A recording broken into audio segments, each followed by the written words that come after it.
ಗಜವದನ ಹೇರಂಬ ವಿಜಯಧ್ವಜ ಶಕರ ವಿಪ್ರತಿಭಾ ಏಕದಂತ ವೈಕಲ್ಯಾಂತ ವೃದ್ಧಿ ಸಿದ್ಧಿ ದ್ವಯರಾಕಾಂತ. 60 ಅಂದರೆ ಅರಳೋ ಮರಳೋ ಅಲ್ಲ, ಮರಳಿ ಅರಳುವುದು ಅಂತ. ಹೆಂಗೆ ಇವ್ರು 60 ವರ್ಷ ದಾಟಿ ಇಷ್ಟೊಂದು ಲವಲವಿಕೆಯನ್ನ ಬದುಕಿನಲ್ಲಿ ಬೆಳೆಸ್ಕೊಂಡಿದ್ದಾರೆ ಅಂತ ಯಾವಾಗ್ಲೂ ಫೀಲ್ ಮಾಡ್ತೀನಿ ನಾನು. ಏನ್ ನಿಮಗೇನು ರಿಟೈರ್ಡ್ ಇಲ್ವಾ ನಿಮಗೆ? ಏನಂಗಂದ್ರೆ ಪದ್ಮಶ್ರೀ ಡಾಕ್ಟರ್ ಗುಬ್ಬಿ ವೀರಣ್ಣನವರ ಈ ಕ್ಷಣದಲ್ಲಿ ನೆನಪಿಸ್ಕೊಳ್ತಾ, ತಾತನ ಯಾವ ಗುಣ ನಿಮ್ಮಲ್ಲಿದೆ? ನಮ್ಮ ತಾತ ಇಲ್ದಲೆ ನಾವಿಲ್ಲ. ಬಟ್ ನಾನು ಎಲ್ಲೂ ನಮ್ಮ ತಾತನ ಹೆಸರು ಉಪಯೋಗಿಸ್ಕೊಳ್ಳಲ್ಲ. ಒಂದ್ ದಿನ ಫ್ರೀ ಇಲ್ಲದೆ ಹಿಂಗ್ ಓಡಾಡ್ತಾನೆ ಇದ್ದಾರೆ. ಕ್ಯಾಮ್ರಾ ಒಂದು ಬಿಟ್ಟು ಇನ್ನೆಲ್ಲ ಕೆಲಸನೂ ನಾನು ಈ ಫೀಲ್ಡಲ್ಲಿ ಮಾಡಿದ್ದೀನಿ. 65 ವರ್ಷ ಆಯ್ತು. ತಿರುಗಿ ನೋಡಿದಾಗ ನಿಮ್ಮ ಹೆಜ್ಜೆ ಗುರುತುಗಳು ಏನ್ ಕತೆ ಹೇಳುತ್ತೆ? 8ರಿಂದ 10 ಕಾರ್ಪೊರೇಷನ್ ಗರ್ಲ್ಸ್ ಹೈಸ್ಕೂಲು, ಮಹಾರಾಣಿ. ಆಮೇಲೆ ಅದು 2 ವರ್ಷ ಡಮಾರು. ಅದ್ ನಾಚಿಕೆ ನೋಡು. ಈ ಸುಂದರಮ್ಮ ಇದಾರಲ್ಲ, ಇವ್ರೊಂಥರ ಗಾಂಧಿನಗರದ ರೌಡಿ ಬೇಬಿ. ಹುಡುಗಿರ್ಗೆ ರೇಗಿಸ್ಲಿ ಅದ್ ನನಗೆ ಆಗ್ತಿರ್ಲಿಲ್ಲ. ನನಗೆ ಫುಲ್ ಜಗಳಕ್ಕೆ ನಿಲ್ತು ಬಿಡ್ತಿದ್ದೆ ನಾನು. ಕಬಡ್ಡಿ ಕ್ಯಾಪ್ಟನ್ ನಾನು. ತೆರಿಗೆ ಅದು ಬ್ರೆತ್ ಕಂಟ್ರೋಲ್ ಹೇಳ್ಬೇಕಲ್ಲ, ಅದು ಬಿಡಿಕ್ ಬಿಡಿಕ್ ಬಿಡಿಕ್ ಬಿಡಿಕ್ ಬಿಡಿಕ್ ಬಿಡಿಕ್ ಬಿಡಿಕ್ ಬಿಡಿಕ್. ದೊಡ್ಡ ಕಲಾವಿದ್ರು ಅಂದ್ರೆ ಯಾರು ಬರ್ತಿದ್ರು ನೆನ್ಪಿರೋಂಗೆ? ನಿಮಗೆ ನೆನ್ಪಿರೋಂಗೆ ರಾಜ್ಕುಮಾರಣ್ಣ ಬರೋರು, ಗುಬ್ಬಿ. ಆಮೇಲೆ ಅಯ್ಯರ್ ಅವರು, ಜಿ ವಿ ಅಯ್ಯರ್ ಅವ್ರು ಬರೋರು. ನಾನು ಯಾರು ನೋಡಿ ಎಕ್ಸೈಟು ಆಗಿಲ್ಲ. ಒಂದೇ ಒಂದು ಆಂಬಿಷನ್ ಇರೋದು, ಅಮಿತಾಬ್ ಬಚ್ಚನ್ಗೆ ಹೋಗಿ ಹಿಂಗ್ ಮುಟ್ಕೊಂಡು ಬರ್ಬೇಕು. ನನ್ನ ಫೇವ್ರೇಟ್ ಆರ್ಟ್. ನಾಟಕದ ಮೇಲೆ ಅಷ್ಟೇ ಲವ್ ಆಗಿಲ್ಲ, ನಾಟಕ ಮಾಡೋರ್ ಮೇಲೂ ಲವ್ ಆಯ್ತು. ಖಂಡಿತ. ಇದು ಯಾವಾಗ ಶುರು ಆಯ್ತದು ಈ ಚೈಲ್ಡ್ ಆರ್ಟಿಸ್ಟ್ ಕತೆ? ನಾನು 1 ವರ್ಷದಲ್ಲಿದ್ದಾಗಲೇ ಎಂಟ್ರಿ ಆಗಿದ್ದು ಸ್ಟೇಜು. ಲೀಡ್ ರೋಲಿಗೆ ಬರಲಿಲ್ಲ, ಸಪೋರ್ಟಿಂಗ್ ರೋಲಿಗೆ ಬಂದ್ಬಿಟ್ರಿ. ಯಾವುದೇ ರೋಲ್ ಕೊಟ್ಟರು ನಿಯತ್ತಾಗಿ ಮಾಡಬೇಕು, ಆ ಪಾತ್ರಕ್ಕೊಂದು ನ್ಯಾಯ ಒದಗಿಸ್ಬೇಕು ಅನ್ನೋದು ನನಗಿದೆ. ಅಷ್ಟೇ. ನೀನು ಕುಡ್ಕೊಂಡು ರೋಲ್ ಮಾಡು, ಕ್ಲಾಪ್ಸ್ ಹೊಡೆದಿದ್ದಾರೆ. ಆಮೇಲೆ ನನ್ನ ಸೀನಿಯರ್ಸ್ ಎಲ್ಲ ಬಂದು ನೀನು ಯಾವಾಗಿಂದ ಕುಡಿಯೋಕೆ ಶುರು ಅಂತ ಕೇಳಿದ್ರು ನನಗೆ. ಯಾವ ಸ್ಪೇಸಲ್ಲಿ ಕಾಡ್ತಾರೆ ಶಂಕರ್ನಾಗ ಈಗಲೂ? ಅವ್ರು ಹೆಂಗೆ ಅಂತಂದರೆ, ಏನೇ ಆದರೂ ನಮ್ಗೆ ಫಸ್ಟ್ ಕರ್ನಾಟಕದಲ್ಲೇ ಆಗ್ಬೇಕು, ಕರ್ನಾಟಕದಲ್ಲೇ ಆಗ್ಬೇಕು. ಈಗೆಲ್ಲ ಬರೀ ಸೋಬೇರಿಗಳೇ ಆಗೋಗ್ಬಿಟ್ಟಿದ್ದಾರೆ. ಅವನ್ನೆಲ್ಲೋ ಕೂತ್ಕೊಂಡು ಅದೊಂದು ಬಂದ್ಬಿಟ್ಟಿದೆಯಲ್ಲ ಮರ ದರಿದ್ರ. ಈಗಿನ ಯಾರಿಗೂ ಕೆಲಸ ಬೇಕಾಗಿಲ್ಲ ಹರೀಶ್, ದುಡ್ಡು ಬೇಕು. ಈ ಜೆನ್ ಝಿ, ಜೆನ್ ಆಲ್ಫಾ, ಈ ಜನ್ರೇಷನ್ ಬಂದ್ಬಿಟ್ಟಿದೀವಿ ನಾವು. ಹಳೆದೆಲ್ಲ ಮಾಸ ಹೋಗ್ತಾ ಇದೆ. ಮೊದಲು ನಾವು 100 ದಿವಸ ಓಡ್ತು ಅಂತಂದರೆ ಖುಷಿ ಪಡ್ತಿದ್ವಿ. ಈಗ 1 ವಾರ ಓಡ್ತಂತೆ ಅಂತ. ಗಾಂಧಿನಗರ ಹೇಗಿದೆ? ಪ್ರಭಾತ್ ಟಾಕೀಸಿಂದ ಹಿಡಿದು ಮೂವಿ ಲ್ಯಾಂಡ್ವರೆಗೂ 21 ಥಿಯೇಟ್ರ್. ಈ ಕಲಾವಿದರಿಗೆ ರಂಗಭೂಮಿ ಟಚ್ ಇತ್ತಲ್ಲ ಮೊದಲೆಲ್ಲ, ಈಗ ಆ ಥರದ ಪರಿಸ್ಥಿತಿ ಇಲ್ಲ. ನೋಡಕ್ ತ್ರಿಪುರ ಸುಂದರಿಯಾಗಿ ಹ್ಯಾಂಡ್ಸಮ್ ಆಗಿದ್ರೆ ಹೀರೋ ಹೀರೋಯಿನ್ ಆಗ್ಬಿಡ್ತಾರೆ. ಗುಬ್ಬಿ ಊರಿನ ಜೊತೆ ನಂಟು ಹೇಗಿದೆ? ಈಗ ಅಲ್ಲಿ ಯಾರು ಇಲ್ಲೂ ಇಲ್ಲ ಗುಬ್ಬಿಲಿ. ಸಮಾಧಿನೇ ಪಾಡ್ಬಿಟ್ಟು ಹೋಗಿದೆ. ಅಯ್ಯೋ ನಿಜ, ಅದು ದುರಂತ.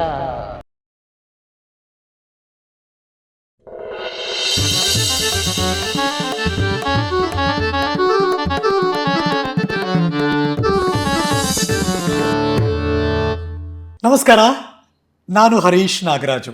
ಇದು ನ್ಯೂಸು. ನಿಮ್ಮೆಲ್ಲರಿಗೂ ಸ್ವಾಗತ. ಪ್ರೀತಿಯಿಂದ ನನ್ನ ಹರಿ ಅಂತ ಕರೀತಾರೆ. ನನ್ನ ಜೊತೆ ಕುಳಿತುಕೊಳ್ಳೋ ಸೆಲೆಬ್ರಿಟಿಗಳ ಕಥೆ ಇದು ಹರಿ ಕಥೆ.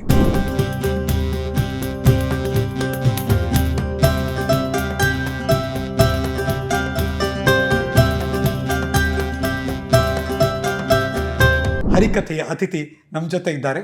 ಪ್ರೀತಿಯಿಂದ ಅವ್ರನ್ನ ಏನೇ ಸುಂದ್ರಿ ಅಂತ ತುಂಬ ಪ್ರೀತಿ ಮಾಡೋರು, ಇಲ್ಲ ಗೌರವ ಕೊಡಬೇಕಾದ್ರೆ ನಮಸ್ಕಾರ ಶ್ರೀ ಮೇಡಮ್, ನಮಸ್ಕಾರ ಅಮ್ಮ, ಶ್ರೀ ಆಂಟಿ, ಇದೆಲ್ಲ ನಡೀತಾ ಇರುತ್ತೆ. ಆತ ಗುರುತಿಸ್ಕೊಂಡಿರುವಂತಹ ಕಲಾವಿದೆ ನಮ್ಮ ಜೊತೆ ಇದ್ದಾರೆ, ಸುಂದರ ಶ್ರೀ ಅಮ್ಮ. ನಮಸ್ತೆ. ಹೇಗಿದ್ದೀರಿ? ನಾನು ಆಸ್ ಯೂಶುವಲ್ ಬೊಂಬಾಟ್. ನಾನು ಯಾವಾಗಲೂ ಬೊಂಬಾಟೆ. ಎಷ್ಟು ವಯಸ್ಸು? 65 running. Yes. And you are also running. ನಾನು ನಿಂತ್ಕೊಳ್ಳೋದೇ ಇಲ್ವಲ್ಲ, ಓಡ್ತಾನೆ ಇರ್ತೀನಿ ನಾನು. ಏನ್ ನಿಮಗೇನು ರಿಟೈರ್ಡ್ ಇಲ್ವಾ ನಿಮಗೆ? ಏನಂಗಂದ್ರೆ ರಿಟೈರ್ಡ್ ಇದು ಬಿಟ್ಟಾಗ್ಲೇ ನಂಗೆ ರಿಟೈರ್ಡ್. ಅಯ್ಯಯ್ಯೋ, ಚೆನ್ನಾಗಿರ್ಬೇಕು ನೀವು ಶತಾಯುಷಗಳಾಗಿ ನಮ್ಮ ಜೊತೆ.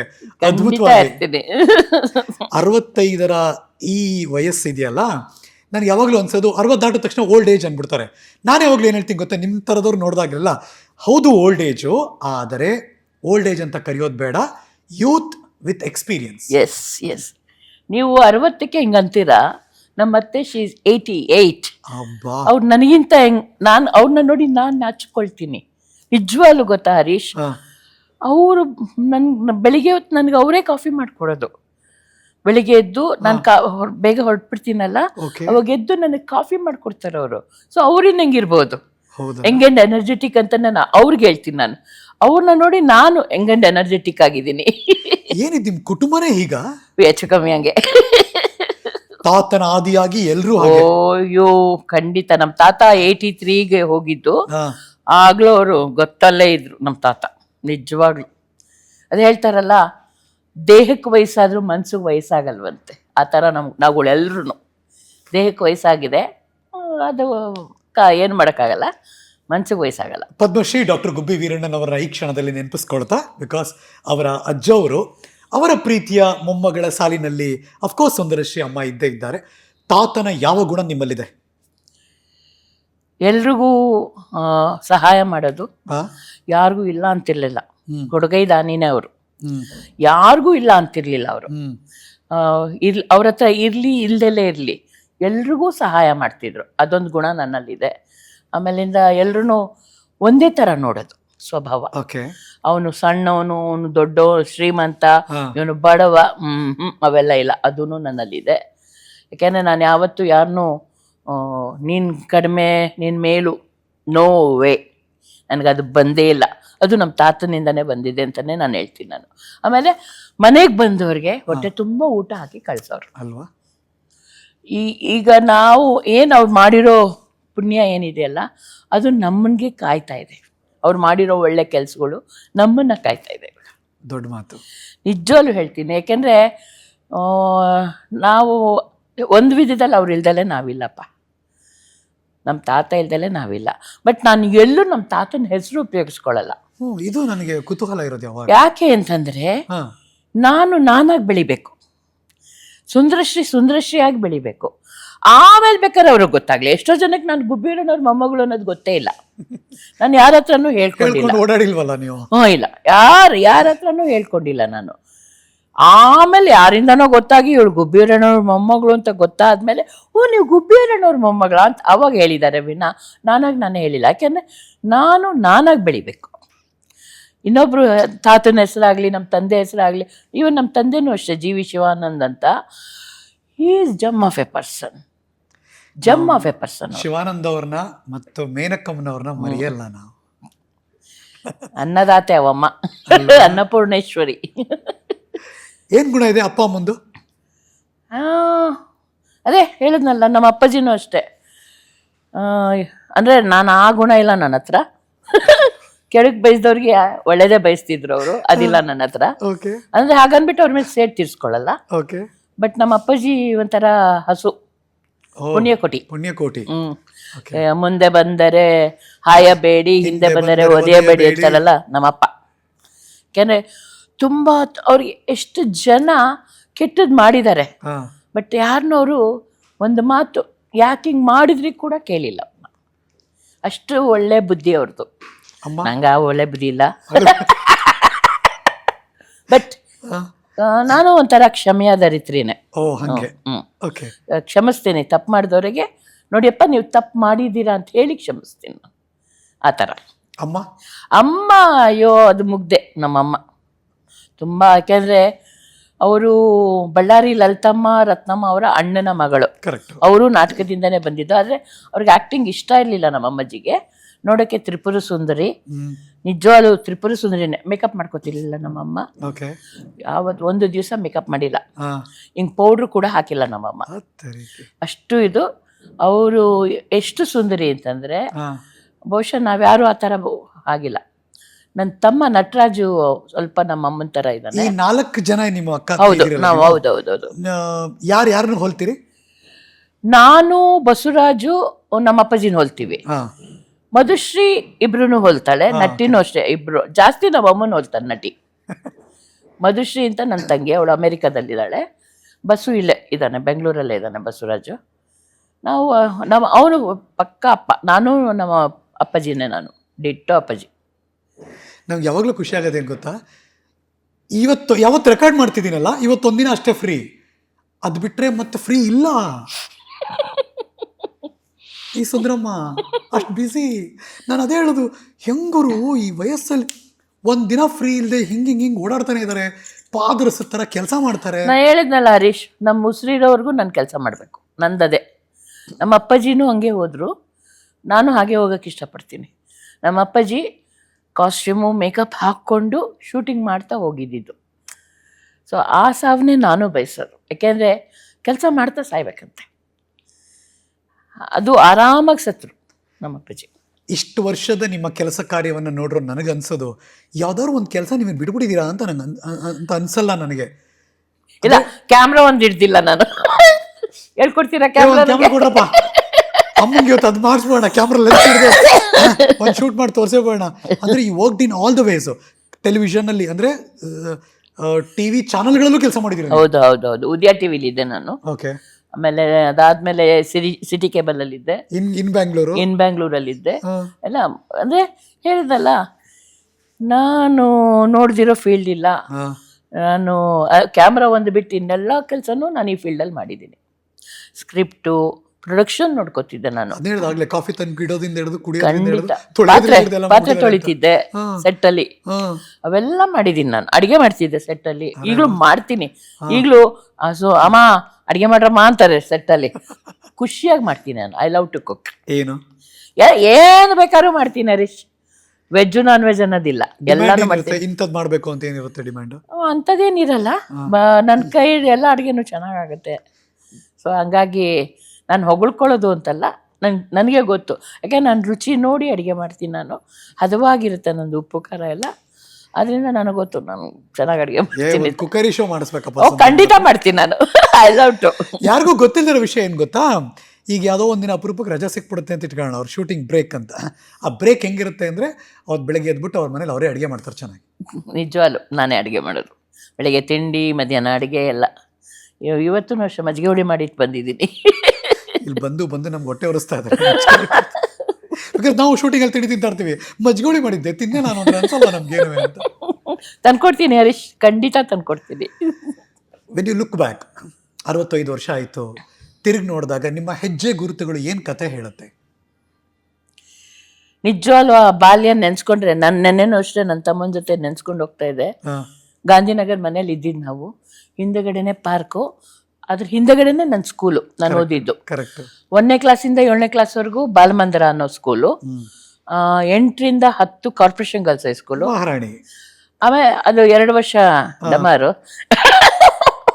ಅದ್ ನಾಚಿಕೆ ನೋಡು, 2 ವರ್ಷ ಡಮಾರ್ ಅಂತ. ಆಮೇಲೆ ಮಹಾರಾಣೀಸ್ ಕಾಲೇಜಲ್ಲಿ 1 ವರ್ಷ. ಆಮೇಲೆ ಅಲ್ಲೂ ಡಮಾರು. ಕರೆಕ್ಟ್ ಆಗಿ ನನಗೆ ನ್ಯಾಷನಲ್ ಸ್ಕೂಲ್ ಆಫ್ ಡ್ರಾಮಾದಲ್ಲಿ ಸಿಕ್ತು, ಡೆಲ್ಲಿ. ಅಲ್ಲಿ 3 ವರ್ಷ ಅಲ್ಲಿ ಓದ್ದೆ. ಎಲ್ಲಿ turning point? National school of drama. National school of drama. ಯಾಕೆ ಹೇಳಿ, ಜೊತೆಗಾರ ಸಿಕ್ಕಿದ್ದು. ಮತ್ತೆ ನಾನು ನಾಟಕದವಳೆ ಆದ್ರೂ ಹರೀಶ್, ನಾವು ಬರೀ ಹೋಗೋದು ನಾಟಕ ಮಾಡೋದು ಅಷ್ಟೇ ಅನ್ಕೊಂಡಿದ್ದೆ ನಾನು. ಅದರ ಒಳ ಹೊಕ್ಕಿ ಕಲ್ತಿದ್ದು ನಾನು ನ್ಯಾಷನಲ್ ಸ್ಕೂಲ್ ಆಫ್ ಡ್ರಾಮಾದಲ್ಲಿ. ಈಗ ನ್ಯಾಷನಲ್ ಸ್ಕೂಲ್ ಆಫ್ ಡ್ರಾಮಾಗೆ ಹೋಗೋಕೆ ಮುಂಚೆ ನೋಡ್ತಿರೋ ಎಲ್ಲ ಕೋಟ್ಯಾಂತರ ವೀಕ್ಷಕರಿಗೆ ಒಂದು ವಿಷಯ ಏನಪ್ಪಾ ಅಂದರೆ, ಗೂಗಲಲ್ಲಿ ಸಿಗಲ್ಲ. ಈ ಸುಂದರಮ್ಮ ಇದಾರಲ್ಲ, ಇವ್ರೊಂಥರ ಗಾಂಧಿನಗರದ ರೌಡಿ ಬೇಬಿ. ಖಂಡಿತ 100%. ನಿಮ್ಮನ್ನ ಯಾರು ಅರೆಸ್ಟ್ ಮಾಡಿಲ್ವ ಇದುವರೆಗೂ? ರೌಡಿ ಶೀಟರ್ಗೆ ಯಾಕೆ ಹಾಕಿಲ್ಲ ನಿಮ್ಮನ್ನ? ಇಲ್ಲ, ಮಾಡಿಲ್ಲ. ಯಾಕೆಂದ್ರೆ ನಾನು ಹೆಂಗಿದ್ದೆ ಅಂತಂದ್ರೆ, ಯಾರೇ ಬಂದು ಹುಡುಗಿರ್ಗೆ ರೇಗಿಸ್ಲಿ, ಅದ್ ನನಗೆ ಆಗ್ತಿರ್ಲಿಲ್ಲ. ನನಗೆ ಫುಲ್ ಜಗಳಕ್ಕೆ ನಿಲ್ತು ಬಿಡ್ತಿದ್ದೆ ನಾನು. ಮತ್ತೆ ಇನ್ನೊಂದೇನಂತಂದ್ರೆ, ನಮ್ಮಲ್ಲಿ ನಾವು 4 ಜನ ನಾವು ಕಿತ್ತಾಡ್ತಿದ್ವಿ, ನಾವು 4 ಜನ ಕಿತ್ತಾಡ್ತಿದ್ವಿ. ಬಟ್ ಯಾರನ್ನ ಹೊರಗಡೆ ಅವ್ರು ನಮ್ 4 ಜನದಲ್ಲಿ ಒಬ್ರಿಗೆ ಇದ್ ಮಾಡಿದ್ರು ನಾವು 4 ಜನ ಎಗರ್ತಿದ್ವಿ. ಖಂಡಿತ, ಅದಂತೂ 100%. ನಾವು 4 ಜನ ಎಗರ್ತಿದ್ವಿ ಅವ್ರ ಮೇಲೆ. ನೀವು ಡೇರ್ ಡೆವಿಲ್ ನೀವು? ಈಗ್ಲೂ ಹಾಗೇನೆ, ಅವಾಗ್ಲೂ ಹಾಗೆ. ನಾನು ಒಂಥರ ಗಂಡು ಹುಡುಗಿ ತರ ಬೆಳೆದ್ಬಿಟ್ಟಿದ್ದೀನಿ, ಲಿಟ್ರಲಿ ಗಂಡು ಹುಡುಗಿನೇ. ಮತ್ ನಾನು ಆಟ ಆಡ್ತಿದ್ದಿದ್ದು ಯಾವ್ದು ಹರೀಶ್? ಕಬಡ್ಡಿ ಕ್ಯಾಪ್ಟನ್ ನಾನು. ನನಗೆ ಫೇವ್ರೆಟ್ ಕಬಡ್ಡಿ. ಖೋಖೋ ಎಲ್ಲ ಆಡ್ತಾ ಇದ್ದೆ, ಥ್ರೋ ಬಾಲು ಎಲ್ಲ. ನೆನಪಿಲ್ವಾ ನಿಮ್ಗೆ? ಇದೆ.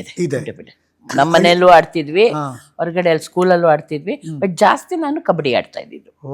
ನನಗೆ ಹೆಂಗೆ ಅಂತಂದ್ರೆ, 10th ಫೇಲ್ ಆಗಿದ್ನಲ್ಲ, ಕಾರ್ಪೊರೇಷನ್ದು ಕಾಂಪಿಟೇಷನ್ ಇರುತ್ತಲ್ಲ ಕಬಡ್ಡಿದು, ನನ್ನ ಕರ್ಕೊಂಡು ಹೋಗಿದ್ರು ನಮ್ಮ PT ಮಿಸ್. ಫೇಲ್ ಆಗಿದ್ದಕ್ಕ?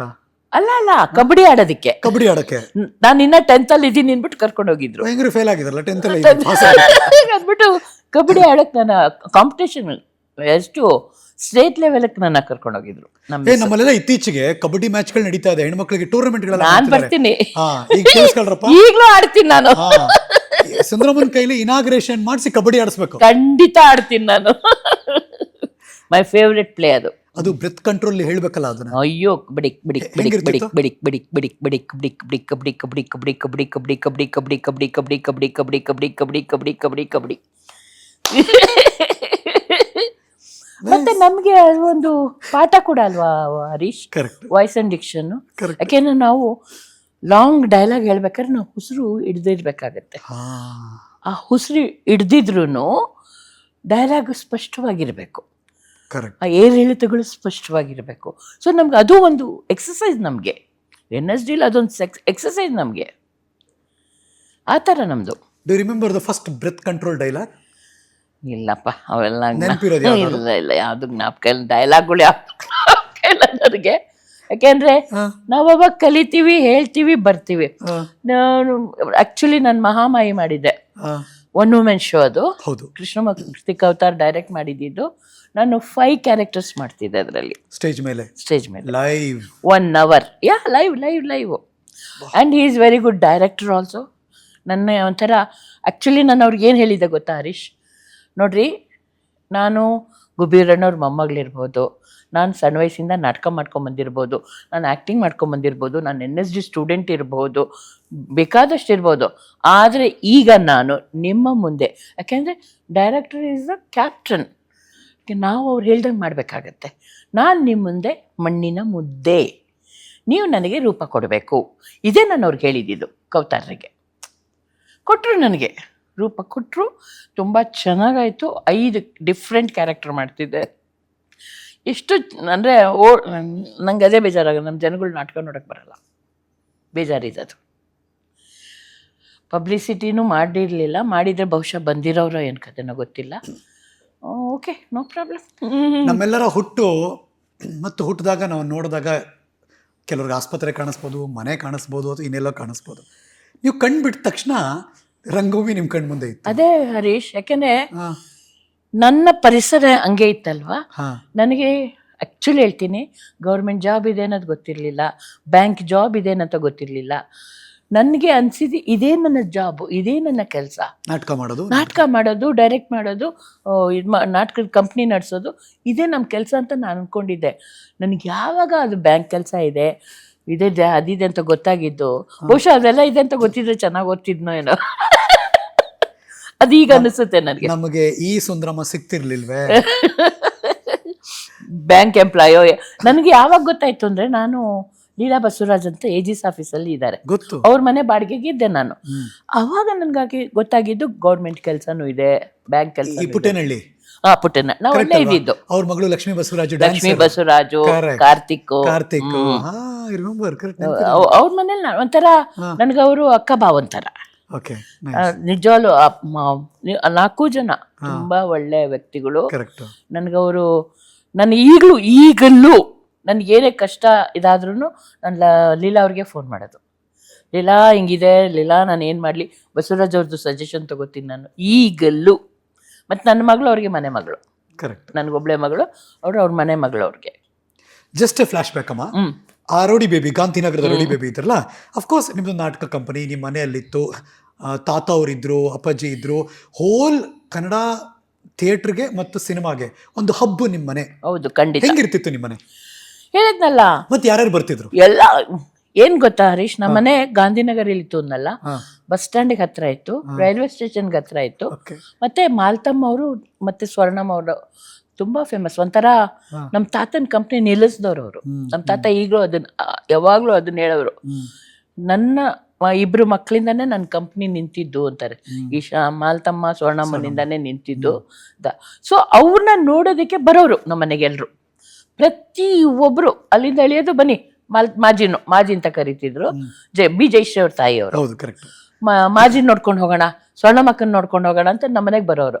ಮತ್ತು ನಮ್ಮನೆಗೆ ಅದೇ ಹೇಳಿದ್ನಲ್ಲ, ದಿನ 2 ಸೇರ್ ಅಕ್ಕಿ ಅನ್ನ ಆಗೋದು. ಯಾರಿಗೂ ಇಲ್ಲ ಅಂತ ಹೇಳ್ತಾನೆ ಇರಲಿಲ್ಲ ಹರೀಶ್. ಬಂದವ್ರಿಗೆಲ್ರಿಗೂ ಹೊಟ್ಟೆ ತುಂಬ ಊಟ ಹಾಕಿ ಕಳಿಸ್ತಿದ್ವಿ. ಯಾರಿಗೂ ಒಬ್ರಿಗೂ ಇಲ್ಲ ಅಂತ ಹೇಳಿಲ್ಲ ನಾವು. ಅಕಸ್ಮಾತ್ ಏನಾದ್ರು ಅನ್ನ ಮುಗಿದೋಗಿತ್ತು ಅಂತಂದರೆ ಅವ್ರಿಗೆ ಕೂರಿಸಿ ಜ್ಯೂಸ್ ಕೊಡಿಸಿ ಅನ್ನ ಇಮ್ಮಿಡಿಯೇಟ್ ಅನ್ನ ಮಾಡಿ. ಅವಾಗೇನು ಗ್ಯಾಸ್ ಸ್ಟವ್ ಇರಲಿಲ್ಲ, ಆಮೇಲೆ ಮಿಕ್ಸಿ ಇರಲಿಲ್ಲ, ಕಲ್ಲಲ್ಲಿ ರುಬ್ಬೋದು, ಮತ್ತು ಸೌದೆ ಒಲೆ ಮೇಲೆ ಅಡುಗೆ ಮಾಡಿ ಊಟ ಬಡಿಸಿ ಕಳಿಸೋರು. ಸೊ ಇಷ್ಟು ನಮಗೆ. ದೊಡ್ಡ ಕಲಾವಿದರು ಅಂದ್ರೆ ಯಾರು ಬರ್ತಿದ್ರು ನೆನಪಿರೋಂಗೆ, ನಿಮಗೆ ನೆನಪಿರೋಂಗೆ? ರಾಜ್ಕುಮಾರಣ್ಣ ಬರೋರು, ಅಫ್ಕೋರ್ಸ್ ಗುಬ್ಬಿ ಆಮೇಲೆ ಅಯ್ಯರ್ ಅವರು, ಜಿ ವಿ ಅಯ್ಯರ್ ಅವ್ರು ಬರೋರು, ಆಮೇಲಿಂದ ಬಾಲಣ್ಣ ಅವ್ರು ಬರೋರು. ಬಾಲಣ್ಣ ಅಷ್ಟು ಬರ್ತಿರ್ಲಿಲ್ಲ, ಬಟ್ ನರಸಿಂಹರಾಜ್ ಅವ್ರು ಬರೋರು. ಓಕೆ. ತುಂಬ ನರಸಿಂಹರಾಜ್ ಅವರೆಲ್ಲ ಕಮ್ಮಿ, ಬಟ್ ರಾಜ್ಕುಮಾರಣ್ಣ ತುಂಬ ಬರೋರು ನಮ್ಮ ಮನೆಗೆ. ಯಾಕೆಂದರೆ ಚೆನ್ನೈಯಿಂದ ಹೈಲ್ಯಾಂಡ್ಸ್ಗೆ ಬಂದರೆ ರಾತ್ರಿ ಹೊತ್ತು ನಮ್ಮ ಮನೆಗೆ ಊಟಕ್ಕೆ ಬರೋರು. ರಾತ್ರಿ ಹೊತ್ತು? ಯಾಕೆಂದ್ರೆ ಜನ ಸೇರೋರಲ್ಲ ಹರೀಶ್. ಹೌದು, ಫೇಮಸ್ ಅಲ್ವಾ ರಾಜ್ಕುಮಾರಣ್ಣ. ಹೆಂಗೆ ಅಂತಂದರೆ ಮನೆಗೆ ಹೇಳಿ ಕಳಿಸ್ಬಿಡೋರು, ಬಂದಿದ್ದೀನಿ ಬರ್ತಾ ಇದ್ದೀನಿ ಅಂತ. ಅದು ಹೆಂಗೆ ರಾತ್ರಿ 10 ಗಂಟೆಗೆ ಬಂದರು, ಅದು ಹೆಂಗೆ ಜನಗಳು ಗೊತ್ತಾಗೋದು ಏನು ಕತೆನೋ ಗೊತ್ತಿಲ್ಲ. ಅವ್ರು ಬಂದು ಇಳಿದು ಒಳಗೆ ಬರೋ ಅಷ್ಟು ಅವ್ರೇನು ಮುಸ್ಕಾಕೊಂಡೇ ಒಳಗೆ ಬರೋರು. ಹೆಂಗೋ ಗೊತ್ತಾಗಿ ಮನೆ ಮುಂದೆ ಜನರು ಅಷ್ಟು ಮಟ್ಟಿಗೆ ಅವ್ರು ಬರ್ತಿದ್ರು. ಆಮೇಲೆ ಇವರು ರಜನಿಕಾಂತು, ಅಶೋಕರೆಲ್ಲ ನಮ್ಮ ಅಪ್ಪಾಜಿ ಸ್ಟೂಡೆಂಟ್, ಅವರೆಲ್ಲರೂ ನಮ್ಮ ಮನೆಗೆ ಬರೋರು. ರಜನಿಕಾಂತು ಮತ್ತು ರಮೇಶು, ಆಮೇಲೆ ಹೇಮಾ ಚೌಧರಿ, ಇವರೆಲ್ಲ ಅಪ್ಪಾಜಿಗೆ ಮದ್ರಾಸ್ ಇದರಲ್ಲಿ ಸ್ಟೂಡೆಂಟ್ಸ್. ಇವರೆಲ್ಲರೂ ನಮ್ಮ ಮನೆಗೆ ಬರೋರು. ಎಲ್ಲ ಆಲ್ಮೋಸ್ಟ್ ಎಲ್ಲ ಬರೋರು ಬಿಡಿ ನಮ್ಮ ಮನೆಗೆ. ಏನಿತ್ತು ಅಂದ್ರೆ ಆ ಪುಟಾಣಿ ಹುಡುಗಿ ಸುಂದರಶ್ರೀ ಕಣ್ಣಲ್ಲಿ ಏನಿತ್ತು ಆಗ? ಬೆರಗು ಗಣ್ಣಲ್ಲಿ ಏನಿತ್ತು? ಏನು ಇಲ್ಲ, ಇದು ಕಾಮನ್. ಇದು ಅವ್ರು ಬರೋರು ಹಾಯ್ ಹೇಳ್ತಿದ್ರು, ಹೋಗ್ತಿದ್ರು, ಆ ಥರ. ನಮಗೆ ನಾನು ಯಾರು ನೋಡಿ ಎಕ್ಸೈಟು ಆಗಿಲ್ಲ ನಿಜವಾಗ್ಲು. ನನ್ಗೆ ಒಂದೇ ಒಂದು ಆಂಬಿಷನ್ ಇರೋದು, ಅಮಿತಾಬ್ ಬಚ್ಚನ್ಗೆ ಹೋಗಿ ಹಿಂಗೆ ಮುಟ್ಬಿಟ್ಟು ಬರ್ಬೇಕು. ನನ್ನ ಫೇವ್ರೇಟ್ ಆರ್ಟಿಸ್ಟ್ ಅಮಿತಾಬ್ ಬಚ್ಚನ್. ಇದುವರೆಗೂ ಆಂಬಿಷನ್ ಹಂಗೆ ಇದೆ. ಆಗಿಲ್ಲ, ನನಗೆ ಆಗಿಲ್ಲ, ಫುಲ್ಫಿಲ್ ಆಗಿಲ್ಲ. ಆಗತ್ತೆ, ನೋಡೋಣ. ಆಗತ್ತೆ. So confident. ಎಸ್, ಖಂಡಿತ ಎಲ್ಲೋ ಒಂದು ಕಡೆ ಆಗತ್ತೆ ಅಂತ ಅನ್ಸುತ್ತೆ ನನಗೆ. ಬಟ್ ಆಗಲಿಲ್ಲ ಅಂದ್ರೆ ನೋ ಪ್ರಾಬ್ಲಮ್. ಯಾಕೆಂದ್ರೆ ನಾನೆಂಥ ಹುಡುಗಿ ಅಂತಂದರೆ ಬಂತ ಸಂತೋಷ ಪಡ್ತೀನಿ, ಬರಲಿಲ್ಲ ಓಕೆ ನೋ ಪ್ರಾಬ್ಲಮ್ ಅಂತೀನಿ. ಆ ಥರದವಳು ನಾನು. ಸಖತ್ ಆಟಿಟ್ಯೂಡ್ ಇದು. ನಾನು ಯಾವತ್ತೂ ಅಷ್ಟೇ ಇದುವರೆಗೂ ಯಾವುದಕ್ಕೂ ಆಸೆ ಪಟ್ಟಿಲ್ಲ ಹರೀಶ್. ಯಾಕೆಂದರೆ ಸಣ್ಣವಳಿದ್ದಾಗ ಆಸೆ ಪಡ್ತಿದ್ದೆ, ಆಗದೇದಾಗ ಒಂಥರ ನೋವು ಆಗಿದೆ, ನಂಗಿಲ್ಲ ಅಂತಲ್ಲ, ಆಗದೇದಾಗ. ಬಟ್ ನನಗೆ ಇದುವರೆಗೂ ನನಗನ್ಸಿರಂಗೆ ನನಗೆ ದೇವ್ರನಿಗೆ ಯಾವುದಕ್ಕೂ ಕಮ್ಮಿ ಆಗಿಲ್ಲ, ಯಾವುದಕ್ಕೂ ಕಮ್ಮಿ ಆಗಿಲ್ಲ. ಏನು ಆಸೆ ಪಟ್ಟಿದ್ದು? ನಾನು ಯಾವುದೂ ಪಟ್ಟಿಲ್ಲ ಅಂತ ಹೇಳ್ತಾ ಇದ್ದೀನಲ್ಲ, ಆಸೆ ಪಡ್ತಾನೆ ಇರಲಿಲ್ಲ ನಾನು.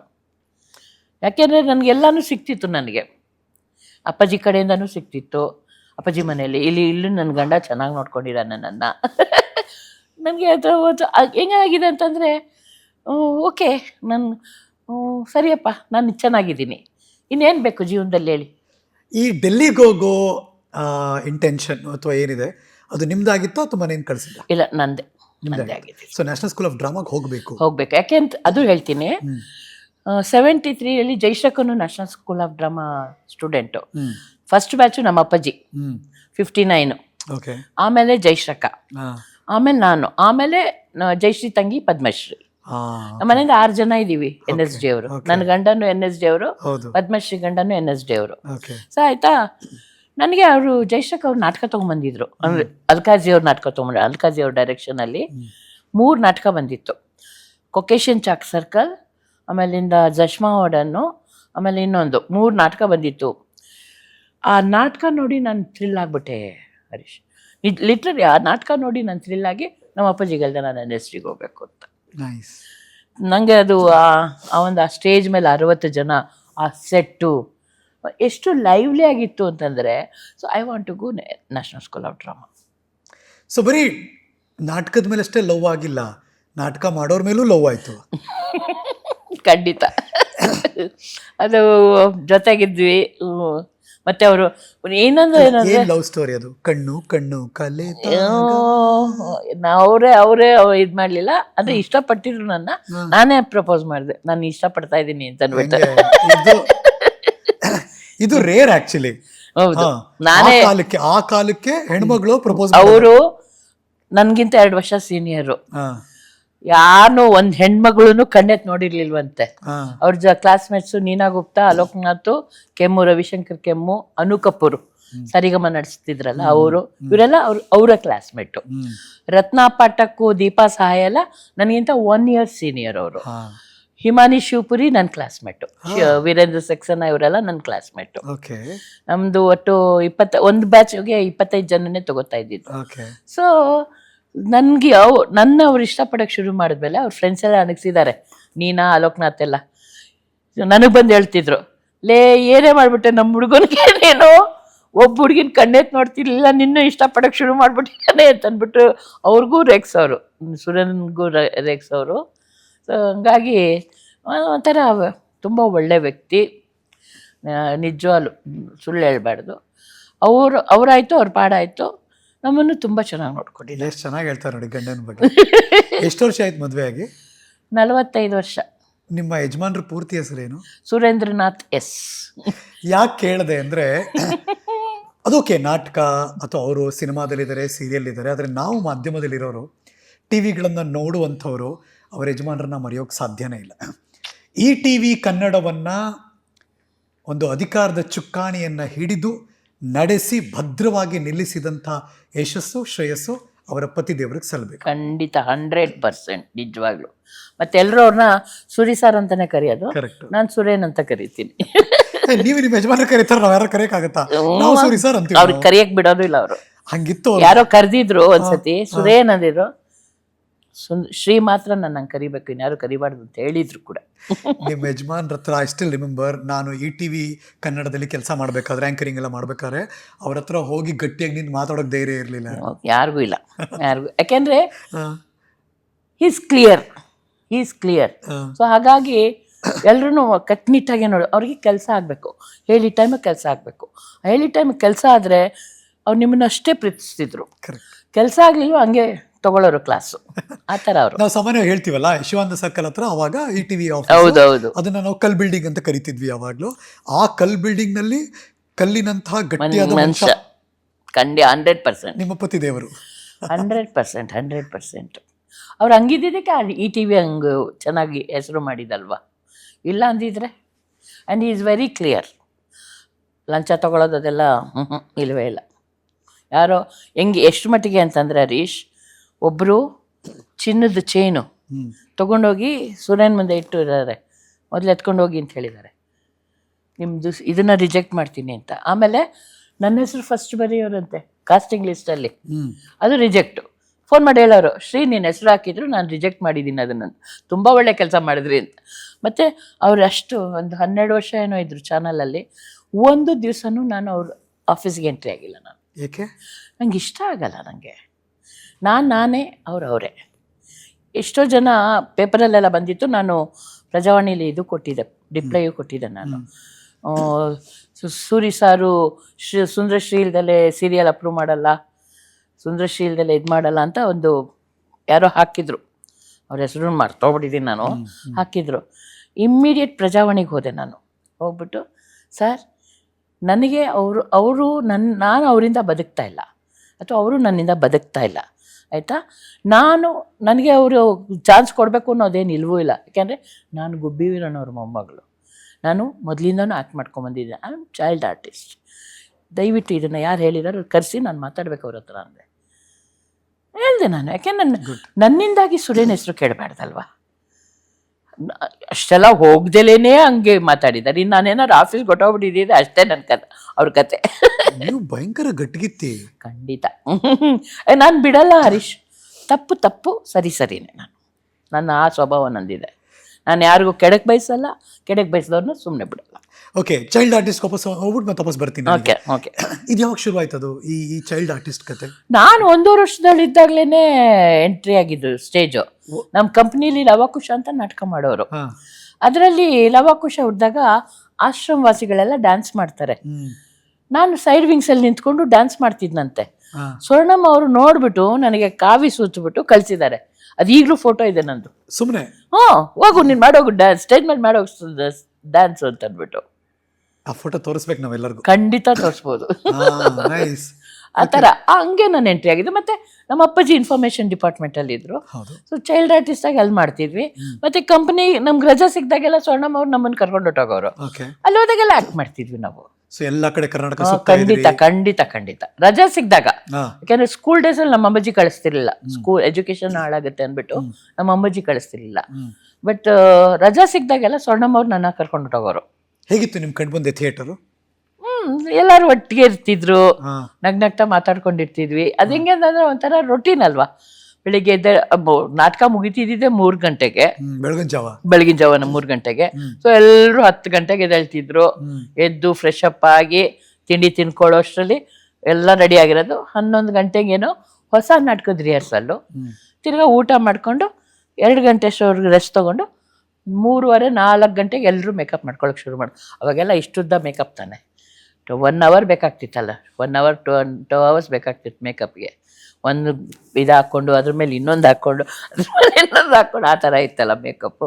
ಹಂಗಾಗಿ ಅವರು 10 ಗಂಟೆಗೆ ಏನೋ ನಾಟಕ ಶುರುವಾಗೋದು, ಬೆಳಗಿನ ಜಾವ 3 ಗಂಟೆವರೆಗೂ ನಡೆಯೋದು. ಜನ ಹಾಗೆ ಇರ್ತಿದ್ರ? ಅಯ್ಯೋ, ಒಬ್ಬರು ಎದ್ದೋಗ್ತಿರ್ಲಿಲ್ಲ.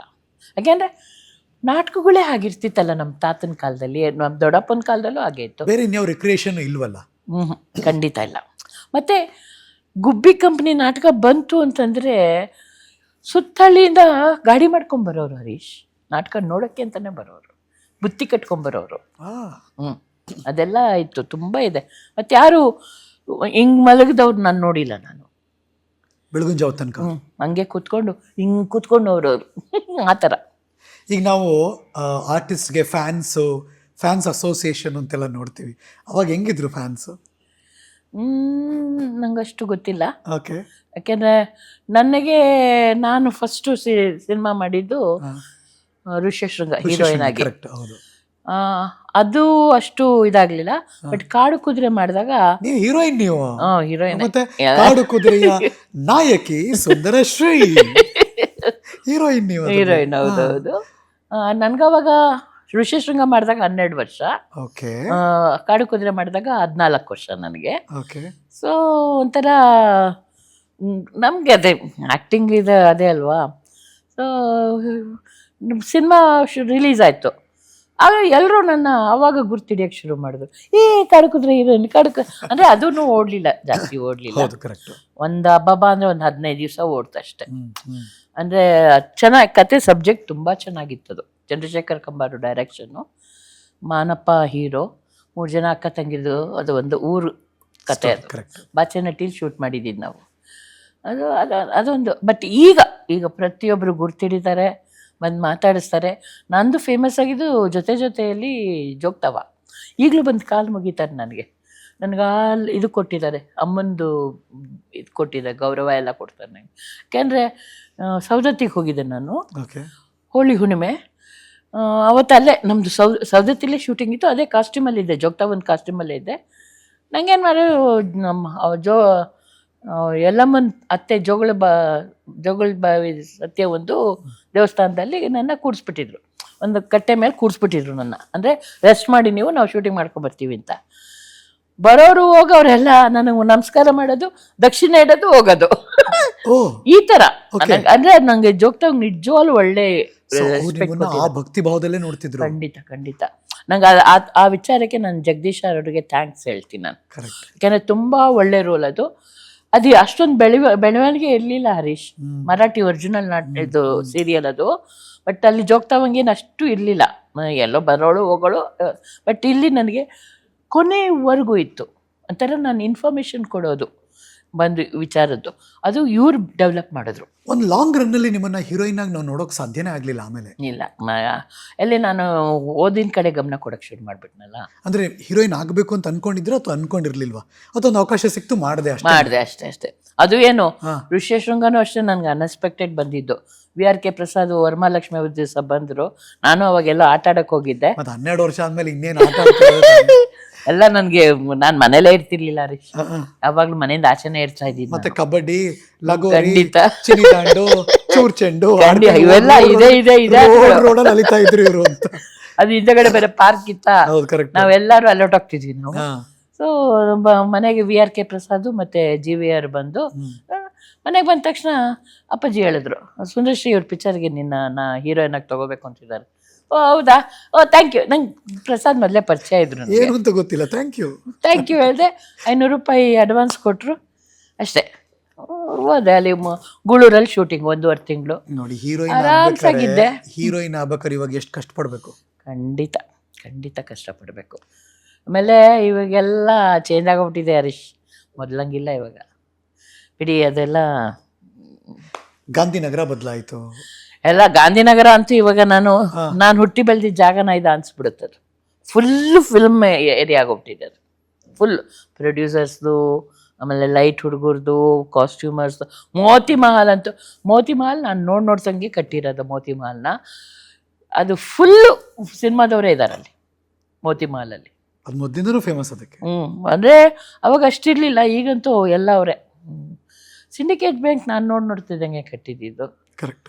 ಅಲ್ಲೇ ನಾನು ಗುರ್ಸಿದ್ದಪ್ಪ ಚೌಲ್ಟ್ರಿ, ಇವಾಗ ಬಸಂತ್ ಕುಮಾರ್ ಪಾಟೀಲ್ ಹೋಟ್ಲಾಗಿದೆ. ನಮ್ಮ ರಿಸೆಪ್ಷನ್ ಆಗಿದ್ದಲ್ಲೇ, ನಮ್ಮ ಅಕ್ಕನ ಮದುವೆ ಆಗಿದ್ದಲ್ಲೇ ಗುರ್ಸಿದ್ದಪ್ಪ ಚೌಟ್ರಿ. ಆ್ಯಕ್ಚುಲಿ ಅದು ಬೇಲೂರು ಶ್ರೀನಿವಾಸ ಅಯ್ಯಂಗಾರದ್ದು ಮನೆ. ಅಲ್ಲಿ ಬಜಾಜ್ದು ಇದರಿಂದ ಸಿಂಡಿಕೇಟ್ ಬ್ಯಾಂಕ್ವರೆಗೂ ಅವ್ರದ್ದು ತೋಟ ಇತ್ತು. ಆ ಚೌಟ್ರಿನೇ ಮನೆ. ಎದ್ದು ಕಾಣ್ತಾ ಇತ್ತು ಸಿಂಡಿಕೇಟ್ ಬ್ಯಾಂಕ್. ಇಲ್ಲ, ಆಮೇಲೆ ತಾನೇ ಕಟ್ಟಿದ್ದದು. ಬೇಲೂರು ಶ್ರೀನಿವಾಸ ಅಯ್ಯಂಗಾರದ್ದು ಕೊಲೆ ಆದ್ಮೇಲೆ ತಾನೇ ಕಟ್ಟಿದ್ದು. ನಮ್ಮ ಎದುರುಗಡೆನೇ ತಾನೇ ಮನೆ ಅದು. ಅಂದರೆ ನಮ್ಗೆ ಯಾರಿಗೂ ಗೊತ್ತಿಲ್ಲ ಅದು, ನಾವಿನ್ನ ಚಿಕ್ಕವರು, ಹೇಳಿ ಗೊತ್ತು ನನಗೆ, ಕೇಳಿ. ಬದಲಾವಣೆ ಜಗದ ನಿಯಮ. ನಿಮ್ಮ ಏರಿಯಾ ಬದಲಾಯಿತು, ಎಲ್ಲ ಬೆಂಗಳೂರು ಬದಲಾಯಿತು, ಇಂಡಸ್ಟ್ರಿ ಬದಲಾಯಿತು, ಪ್ರತಿಯೊಂದು ಕೂಡ ಬದಲಾಗ್ತಾ ಇದೆ. ಅದು ಯು ಕಾಂಟ್ ಸ್ಟಾಪ್ ಇಟ್, ನಾವೆಲ್ಲ ಸ್ಟಾಪ್ ಮಾಡೋಕ್ಕಾಗಲ್ಲ. ಬಟ್ ಅದು ಅಪ್ರೋಚ್ ಯಾವ ಥರ ಹೋಗ್ತಿದೆ ಅನ್ನೋದಷ್ಟೇ ಕೌಂಟ್ ಆಗುತ್ತೆ. ಈಗ ನಿಮ್ಮನ್ನು ಜನ ಯಾವತ್ತೋ ಋಷಿಶೃಂಗದಲ್ಲಿ ನೋಡ್ತಿದ್ರು, ಕಾಡು ಕುದುರೆ ಆಯಿತು, ಅದಾದ್ಮೇಲೆ ಮತ್ತೆ ನೀವು ಲೀಡ್ ರೋಲಿಗೆ ಬರಲಿಲ್ಲ, ಸಪೋರ್ಟಿಂಗ್ ರೋಲಿಗೆ ಬಂದ್ಬಿಟ್ರಿ. ಹೌದು ಹೌದು. ವೈ? ಯಾಕದು ಏನು ಕಾಲ್ ಅದು? ನಂದು ಒಂದು ನನ್ನ ಸ್ವಭಾವ ಹರೀಶ್, ಯಾವುದೇ ರೋಲ್ ಕೊಟ್ಟರು ನಿಯತ್ತಾಗಿ ಮಾಡಬೇಕು, ಆ ಪಾತ್ರಕ್ಕೊಂದು ನ್ಯಾಯ ಒದಗಿಸ್ಬೇಕು ಅನ್ನೋದು ನನಗಿದೆ. ಹೀಗಾಗಿ ನಾನು ಯಾವತ್ತು ಒಂದು ನಾಟಕದಲ್ಲೂ ಅಷ್ಟೇ, ನನಗೆ ಮೇನ್ ರೋಲ್ ಕೊಟ್ಟಿಲ್ಲ ನೀವು ಅಂತ ನಾನು ಯಾವತ್ತೂ ಯಾರ ಹತ್ರನೂ ಜಗಳ ಆಡಿಲ್ಲ. ಇಲ್ಲೂ ಅಷ್ಟೇ, NSDಲೂ ಅಷ್ಟೇ, ಎಲ್ಲೂ ಯಾವಾಗಲೂ ಅಷ್ಟೇ. ನನಗೆ ಮೇನ್ ರೋಲ್ ಕೊಟ್ಟರೆ ಆ ಮೇನ್ ರೋಲ್ಗೆ ಏನು ಬೇಕೋ ಅದು ನಾನು ಮಾಡ್ತಿದ್ದೆ. ಸಪೋರ್ಟಿಂಗ್ ಕೊಟ್ಟರೆ ಅದಕ್ಕೇನು ಬೇಕೋ ಅದು ಮಾಡ್ತಿದ್ದೆ. ಡಿಮ್ಯಾಂಡ್ ಇಲ್ಲ, ನೋ ನೋ ಕೊಟ್ಟಿದ್ದಕ್ಕೆ 100% ಎಫರ್ಟ್ ಹಾಕಿ ಮಾಡೋದು. ಎಸ್. ನನಗೆ ಅದಕ್ಕೂ ಒಂದು ಇನ್ಸಿಡೆಂಟ್ ಹೇಳ್ತೀನಿ. NSDಲಿದ್ದಾಗ ನಾನು ಸೌಂಡ್ ಮಾಡ್ತೀನಿ. ಒಂದು ಹಾನುಷ್ ಅಂದ್ಬಿಟ್ಟು ಒಂದು ನಾಟಕ ಮಾಡ್ತಾಯಿದ್ವಿ. ಭಾನುಪ್ರಕಾಶ್ ಅಂದ್ಬಿಟ್ಟು ಡೈರೆಕ್ಟ್ ಮಾಡ್ತಾಯಿದ್ರು. ಅದರಲ್ಲಿ ನನಗೆ ಕ್ಯಾರೆಕ್ಟರ್ ಇರಲಿಲ್ಲ, ಸೌಂಡ್ ಮಾಡ್ತಾಯಿದ್ದೆ ನಾನು. ಬಟ್ ಆಮೇಲೆ ಭಾನುಪ್ರಕಾಶ್ ಅವ್ರು ಎತ್ಕೊಂಡು, ಶ್ರೀ ನೀನು ಕುಡ್ಕೊಂಡು ರೋಲ್ ಮಾಡು, ಅದೊಂದು ಪುಟ್ಟದು ಕುಡ್ಕೊಂಡು ರೋಲು ಹಿಂಗೆ ಬಂದು ಅವ್ರಿಗೆ ಮಾತಾಡ್ಬಿಟ್ಟು ಹೊಟ್ಟೋಗೋದು. ಏನು ಫ್ರಾಕ್ಷನ್ ಆಫ್ ಎ ಸೆಕೆಂಡ್ ಬಂದು ಹೋಗ್ತೀನಿ ಅಷ್ಟೇ ಹರೀಶ್. ಮಾಡ್ತೀನಿ, ನನಗೇನು ಮಾಡ್ತೀನಿ ಅಂದೆ. ಬಂದೆ, ಮಾತಾಡಿದೆ, ಹೋದೆ. ಇಡೀ ಆಡಿಯನ್ಸ್ ಕ್ಲಾಪ್ಸ್ ಹೊಡೆದಿದ್ದಾರೆ. ಆಮೇಲೆ ನನ್ನ ಸೀನಿಯರ್ಸ್ ಎಲ್ಲ ಬಂದು, ನೀನು ಯಾವಾಗಿಂದ ಕುಡಿಯೋಕೆ ಶುರು ಮಾಡಿದ್ರೆ ಅಂತ ಕೇಳಿದ್ರು ನನಗೆ. ಅಂದರೆ ಅಷ್ಟು ನಾನು ಹೇಳೋದು ಏನ್ ಡೈಲಾಗ್ ಇತ್ತು ಕುತೂಹಲದಲ್ಲಿ ಕೇಳ್ತೇನೆ. ಬಿಕಾಸ್ ಕುಡ್ಕೊಂಡ್ರು ಅಲ್ವಾ, ಗೊತ್ತಿಲ್ಲ ಹೆಂಗ್ ಮಾಡ್ತೀರಾ ಕುಡ್ಕೊಂಡ್ರು ಅಲ್ಲ ಅಂತ ನಂಗೆ ಅಷ್ಟೇ. ಅಯ್ಯೋ, ನಾನು ಏನು ಕೊಟ್ಟರು ಬಿಕಾಸ್ ಬಾಡಿ ಬ್ಯಾಲೆನ್ಸ್ ತಪ್ಪಬೇಕು, ಅದೆಲ್ಲ ಮಾಡ್ತೀನಿ. ನಾಲ್ಗೆ ಹೊರಳಬಾರ್ದು, ಮತ್ತೆ ತೊದಲ್ಬೇಕು, ತೇಲಿಸ್ಬೇಕು, ಸ್ಪಷ್ಟವಾಗಿರ್ಬೇಕು. ಹೇಳದ್ನಲ್ಲ, ಇಡೀ ಸೀನಿಯರ್ಸ್ ನನ್ ಕೇಳಿದ್ರು, ನೀನ್ ಕುಡಿತೀಯ ನೀನು? ನಾನು ಅದು ಗಂಧ ಕೂಡ ಗೊತ್ತಿಲ್ಲ. ಬಟ್ ನಮ್ಮನೇಲಿ ಕುಡಿಯೋರ್ನ ನೋಡಿದ್ದಲ್ಲ, ಗಾಂಧಿನ ನಮ್ಮ ಅಪ್ಪಾಜಿ ಮನೇಲೆಲ್ಲರೂ ಪಿ ಕಾಳಿಂಗ್ರವ್ರು ಕುಡಿತಿದ್ರು. ಅವ್ರು ನಮ್ಮನೇಲೇ ಇದ್ದಿರಲ್ಲ, ಅವ್ರನ್ನೆಲ್ಲ ನೋಡಿದ್ನಲ್ಲ ನಾನು. ಒಬ್ಬ ಆರ್ಟಿಸ್ಟ್ಗೆ ಅದನ್ನೇ ಹೇಳೋದು, ನಾನು ಎಲ್ಲೋದ್ರು ಅದನ್ನೇ ಹೇಳೋದು, ಅಬ್ಸರ್ವೇಷನ್ ತುಂಬ ಮುಖ್ಯ. ನಾನು ಇವನ್ ಗುಪ್ತಗಾಮಿನಿಲೂ ಅಷ್ಟೇ ಅಜ್ಜಿ ರೋಲ್ ಮಾಡಿದ್ದೆ. ನನಗೆ ಅವಾಗ 26 ವರ್ಷ, 85 ವರ್ಷದ ಮುದುಕಿ ರೋಲ್ ಮಾಡಿದ್ದೆ ನಾನು. ಎಲ್ಲರೂ ಕೇಳೋರು, ಅದು ಹೆಂಗೆ ಮ್ಯಾನೇಜ್ ಮಾಡ್ತೀರಾ ನೀವು, ಹೆಂಗೆ ಅದು ಬಗ್ಕೊಂಡು ಮಾಡ್ತೀರಾ, ಮತ್ತು ವಾಯ್ಸು. ಹೇಳಿದೆ, ನಮ್ಮ ಮನೆಗೊಬ್ಬರು ಕೆಲಸದವ್ರು ಬರ್ತೀರಿ, ನಾನು ಇದೆಲ್ಲೇ ಹೋದ್ರು ಹೇಳ್ತೀನಿ, ಅವ್ವ ಅಂತ ಅವ್ರ ಹೆಸರು, ನನಗೆ ಅವ್ರ ನಿಜವಾದ ಹೆಸರು ನಂಗೆ ಗೊತ್ತಿಲ್ಲ. ನಾವೆಲ್ಲ ಅವ್ರನ್ನ ಅವ್ವ ಅಂತ ಕರಿತಿದ್ವಿ. ಬಿಳಿ ಕೂದಲು, ಅವಮ್ಮ ಕಪ್ಪಗಿದ್ರು, ಬಿಳಿ ಸೀರೆ ಉಟ್ಕೊಳ್ತಿದ್ರು. ರಾತ್ರಿ ನೋಡ್ಬಿಟ್ರೆ ಭೂತ ಅಂತಾರೆ, ಮೊಯ್ನಿ ಅಂತಾನೆ ಅನ್ಕೋಬೇಕು, ಆ ಥರ. ಕರೆಕ್ಟ್ ನಮ್ಮ ಮನೆಗೆ 6 ಗಂಟೆಗೆ ಬರೋರು ಹರೀಶ್. ನಮ್ಮ ಮನೆಯಲ್ಲೇ ಕಾಫಿ ಕುಡಿತಿದ್ದು, ತಿಂಡಿ ನೀನು ಬೇರೆ ಎಲ್ಲೂ ತೊಗೊಳ್ತಿರ್ಲಿಲ್ಲ ಅವಮ್ಮ. ಅವಮ್ಮನ ನಡಿಗೆ, ಅವಮ್ಮನ ಮಾತು, ಅವಮ್ಮನ ಲುಕ್ಕು ನಾನು ಗುಪ್ತಗಾಮಿನಿಲಿ ಅಳವಡಿಸ್ಕೊಂಡೆ ನಾನು. ಸೇಮ್ ಟು ಸೇಮ್ ಹಂಗೆ. ಅವಳ ಗೂನು ಬೆನ್ನು ಹಾಕೊಂಡು ನಡೆಯೋದು, ಸೊಂಟ ಕೈ ಹಿಂಗೆ ಇಟ್ಕೊಂಡು ನಡೆಯೋದು, ಇದೆಲ್ಲ ನಾನು ಅವ್ರನ್ನ ಅಬ್ಸರ್ವ್ ಮಾಡಿ ಅದನ್ನು ಅಲ್ಲಿ ಅಳವಡಿಸ್ಕೊಂಡೆ ಗುಪ್ತಗಾಮಿನಿಲಿ. ಇಡೀ ಕರ್ನಾಟಕದ ಉದ್ದಗಲಕ್ಕೂ ಸುಂದರಶ್ರೀ ಅಮ್ಮ ಯಾರು ಅಂತ ಗೊತ್ತಾಗಿದ್ದೆ ಅಲ್ಲಿ. ಹೌದು, ಖಂಡಿತ. ಗುಪ್ತಗಾಮಿನಿ ವಂಡರ್ ಮಾಡ್ಬಿಡ್ತು. 1800 ಎಪಿಸೋಡ್. 1800 ಎಪಿಸೋಡ್ ಅಂದ್ರೆ ಒಂದ್ ದಿನಕ್ಕೆ ಒಂದ್ ಎಪಿಸೋಡು. ಮತ್ತೆ ಹೆಂಗಿತ್ತು ಅಂದ್ರೆ ಹರೀಶ್, ಅಲ್ಲ ಹೆಂಗಿತ್ತು ಅಂತಂದ್ರೆ ಯಾರು ಟಿವಿನ ಆಫ್ ಮಾಡ್ತಿರ್ಲಿಲ್ಲ. ಕಥೆನೂ ಹಾಗೆ ಇತ್ತು, ಆರ್ಟಿಸ್ಟು ಹಾಗೆ ಇದ್ರು, ಪ್ರತಿಯೊಬ್ಬರು ಚೆನ್ನಾಗಿ ಮಾಡ್ತಿದ್ರು ಅದರಲ್ಲಿ, ಪ್ರತಿಯೊಬ್ಬರು ಚೆನ್ನಾಗಿ. ಮತ್ತು ಕತೆ, ನಾನು ಹೇಳೋದು ಫಸ್ಟು ಹೀರೋ ಕತೆನೇ, ಸೀರಿಯಲ್ಗಾಗಲಿ ಸಿನಿಮಾದಾಗಲಿ ಕತೆ. ಆಮೇಲೆ ಆ ಕಥೆಯಲ್ಲಿ ಬರೋ ಪಾತ್ರಗಳು, ಆ ಪಾತ್ರಗಳು ಹೆಂಗೆ ಮಾಡ್ತಾರೆ ಅನ್ನೋದು ಮುಖ್ಯ ಆಗುತ್ತೆ. ನೀನು ಎಷ್ಟೇ ಇದಾಗಿದ್ರು ಆ ಪಾತ್ರನ ನೀನು ಚೆನ್ನಾಗಿ ಮಾಡಲಿಲ್ಲ ಅಂದರೆ ಆ ಪಾತ್ರ ಸತ್ತೋಗುತ್ತೆ. ಅದ್ರ ಜೊತೆಗೆ ಡೈರೆಕ್ಟ್ರು ಸಾಯ್ತಾನೆ. ನೀವು 26 ವರ್ಷ ನೀವು ಹೆಂಗೆ ಒಪ್ಕೋತೀರ ಅವನ್ನೆಲ್ಲ ಮಾಡೋಕ್ಕೆ? ನಾನು ಹೇಳಿದ್ನಲ್ಲ, ನಾನು ಕಲಾವಿದೆಪ್ಪ, ನಾನು ಕಲಾವಿದೆ, ಮಾಡಲೇಬೇಕಾಗತ್ತೆ ನಾನು. ಅಂದರೆ ಗ್ಲಾಮರಸ್ ಇರುವಂಥ ಪಾತ್ರಗಳು ವಯಸ್ಸದು, ಅದನ್ನ ಒಪ್ಕೊಂಡಿರಲ್ಲ. ಇಲ್ಲ, ಮೊನ್ನೆ ಕೂಡ ನಾನು ಸೂರ್ಯವಂಶದಲ್ಲಿ ನನ್ನ ಇದ್ರ ಮೇಲೆ ಮಲಗಿಸ್ತಾರೆ, ಇದ್ರ ಮೇಲೆ ಸುಡೋದಕ್ಕೆ.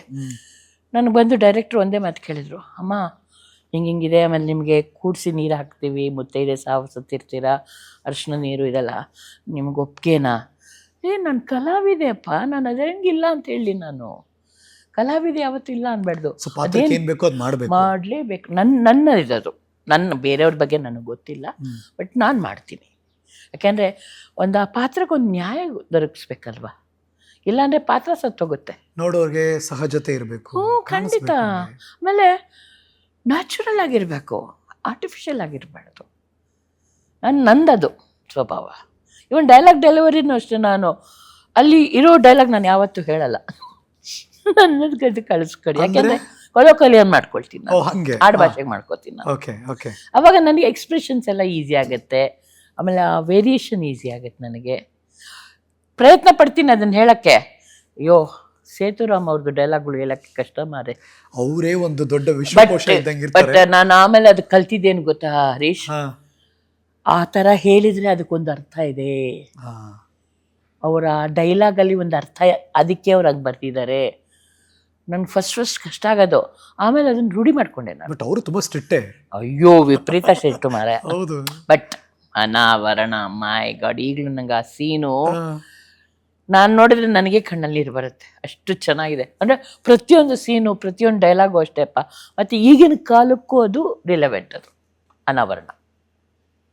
ಎಂಥ ಅದ್ಭುತವಾದ ಸೀರಿಯಲ್ ಗೊತ್ತಾದ. ಯಾಕೆಂದರೆ ಈಗಿನ ಕಾಲ ಪ್ರತಿಯೊಬ್ಬರು ಮಕ್ಕಳು ನೋಡ್ಬೇಕಾಗ ನನಗೆ ಎಲ್ಲರೂ ಬಂದು ಹೊಗಳೋರು ಹರೀಶ್, ನೀವು ಇದ್ರಲ್ಲಿ ಚೆನ್ನಾಗಿ ಮಾಡಿದ್ದೀರಾ, ಅದ್ರಲ್ಲಿ ಚೆನ್ನಾಗಿ ಮಾಡಿದ್ದೀರಾ ಅಂತ. ಕಾಲೇಜ್ ಹುಡುಗರು ಎಲ್ಲಿ ನೋಡ್ತಾರೆ ಸೀರಿಯಲ್ಗಳ್ನ, ಅವರು ಬಂದು ನನಗೆ ಹೇಳಿದ್ರು, ನೀವು ಅನಾವರಣ ಅಲ್ಲಿ ಎಷ್ಟು ಚೆನ್ನಾಗಿ ಮಾಡಿದ್ದೀರ.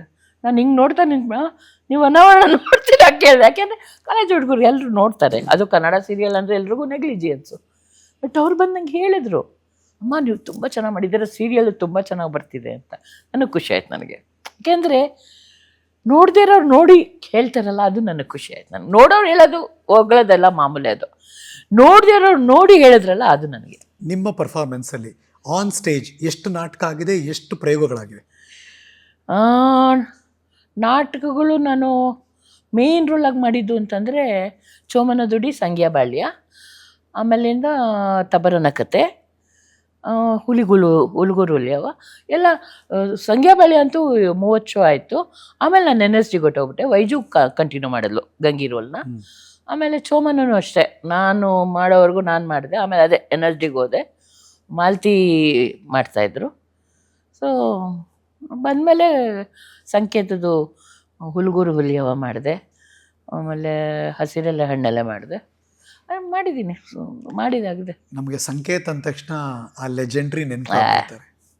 Great, one and only. Definitely one and only. ನಿಜವಲ್ಲ, ಆ ವ್ಯಕ್ತಿ ಇರಬೇಕಾಗಿತ್ತು. ಯಾವ ಕಾರಣಕ್ಕೆ? ಎಲ್ಲ ಕಾರಣಕ್ಕೂ. ಎಂಥ ಎನರ್ಜೆಟಿಕ್ ವ್ಯಕ್ತಿ ಅಂತಂದ್ರೆ ಬಹುಶಃ ನಾನೀಗ ಎನರ್ಜಿ ಆಗಿರೋದಕ್ಕೆ ಕಾರಣ ಅವರು ಇರ್ಬೋದು, ಶಂಕರ್ನಾಗ್. ಎಸ್. ಏನು ಹರೀಶ್, ಬೆಳಿಗ್ಗೆ 6 ಗಂಟೆಗೆ ರೆಡಿ ಇರ್ತಿದ್ವಿ ನಾವೆಲ್ಲರೂ. ಅವ್ರ ತಕ್ಕಂತೆ ಎಲ್ಲ ಅವ್ರ ಅಸಿಸ್ಟೆಂಟ್ಗಳು ಇದ್ರು ಬಿಡಿ. ಬೆಳಗಿನ ಜಾವ 3:30ವರೆಗೂ ಶೂಟ್ ಮಾಡ್ತಿದ್ವಿ ನಾವು. ಮಾಲ್ಗುಡಿ ಡೇಸ್ ಹೇಳ್ತಾ ಇರೋದು ನಾನು. 3:30ವರೆಗೂ ಶೂಟ್ ಮಾಡ್ತಿದ್ವಿ. ಹೋಗಿ ಎಲ್ಲ ಮುಖಕ್ಕೆ 5:30ಗೆ ಇರ್ತಿದ್ವಿ ಅಲ್ಲಿ ನಾವು. ಮತ್ತು ಅವ್ರು ಎಲ್ಲರೂ ಒಂದೇ ಥರ ನೋಡ್ತೀವಿ, ಸೇಮ್ ನಮ್ಮ ತಾತನ ಥರ ಎಲ್ಲರೂ. ಯಾರು ಅವ್ನು ಬೇರೆ, ನಾವೆಲ್ಲ ಒಟ್ಟಿಗೆ ಕೊಡ್ತಿದ್ವಿ ಊಟಕ್ಕೆ.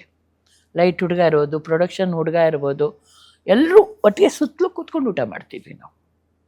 ಅದು ಯಾರು ಮಾಡ್ತಾರೆ ಈಗಿನ ಕಾಲದಲ್ಲಿ? ಯಾರು ಈಗ ಮಾಡೋದೆಲ್ಲ ಬಿಡಿ. ರಾಜ್ಕುಮಾರ್ ಅಣ್ಣನ ಟ್ರೂಪಲ್ಲಿತ್ತು, ಎಲ್ಲರೂ ಒಟ್ಟಿಗೆ ಕೂರ್ಸ್ಕೊಂಡು ಊಟ ಮಾಡೋರು ಅಣ್ಣ. ಅವಾಗ ಕ್ಯಾರವಾನ್ ಇರ್ಲಿಲ್ವಲ್ಲ? ಎಲ್ಲಿತ್ತು ಕ್ಯಾರವನ್ ಅನ್ನೋದೇನು ಗೊತ್ತಿಲ್ಲ. ಎಷ್ಟು ಚೆನ್ನಾಗಿತ್ತು ಅಂದರೆ ಮಾಲ್ಗುಡಿ ಡೇಸ್ ನಾನು ಮರೆಯೋಕ್ಕೆ ಸಾಧ್ಯ ಇಲ್ಲ ಬಿಡಿ.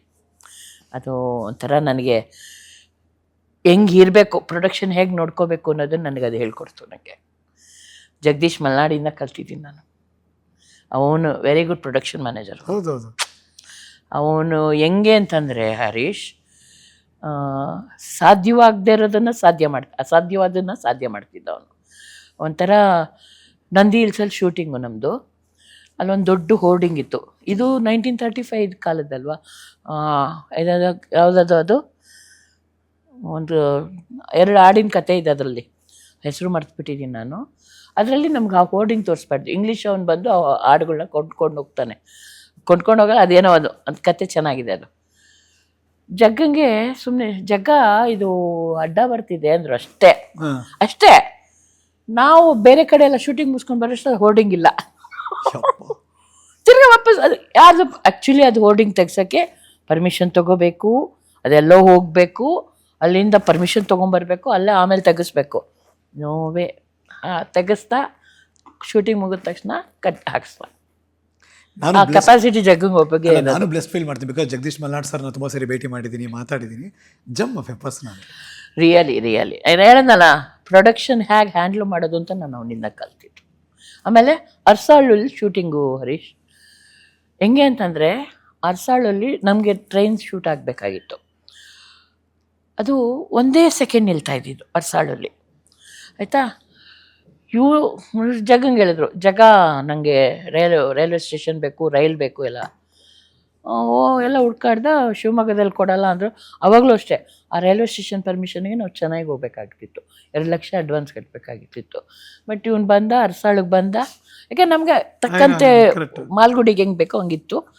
ಬಂದ, ಪೋಸ್ಟ್ ಮಾಸ್ಟರ್ ಹತ್ರ ಮಾತಾಡ್ದ, ಸಾರ್ ಇಲ್ಲಿ ನಿಲ್ಲಲ್ವಲ್ಲ ಸಾರ್, ಏನು ಮಾಡೋದು ಸರ್, ನೀವು 10 ನಿಮಿಷ ನಮಗೆ ಕೊಡಿ, ಅಷ್ಟರಲ್ಲಿ ಮುಗಿಸ್ ಕಳಿಸ್ಬಿಡ್ತೀವಿ ನಾವು, ಇದು ಮಾಡಲ್ಲ. ಸರಿ, ನಾವು ಆಗುಂಬೆಲಿ ಶೂಟ್ ಮಾಡ್ತಾಯಿದ್ದೀವಿ. ಯಾರ್ಯಾರಿಲ್ಲ ಮೀನಾ ಅಲ್ಲಿರೋರನ್ನ ಬಿಟ್ಬಿಟ್ಟು ಮಿಕ್ಕಿದವ್ರನ್ನೆಲ್ಲ ರಾತ್ರಿ ಸಾಗಿಸ್ಬಿಟ್ಟ ಅರ್ಸಾಳಿಗೆ.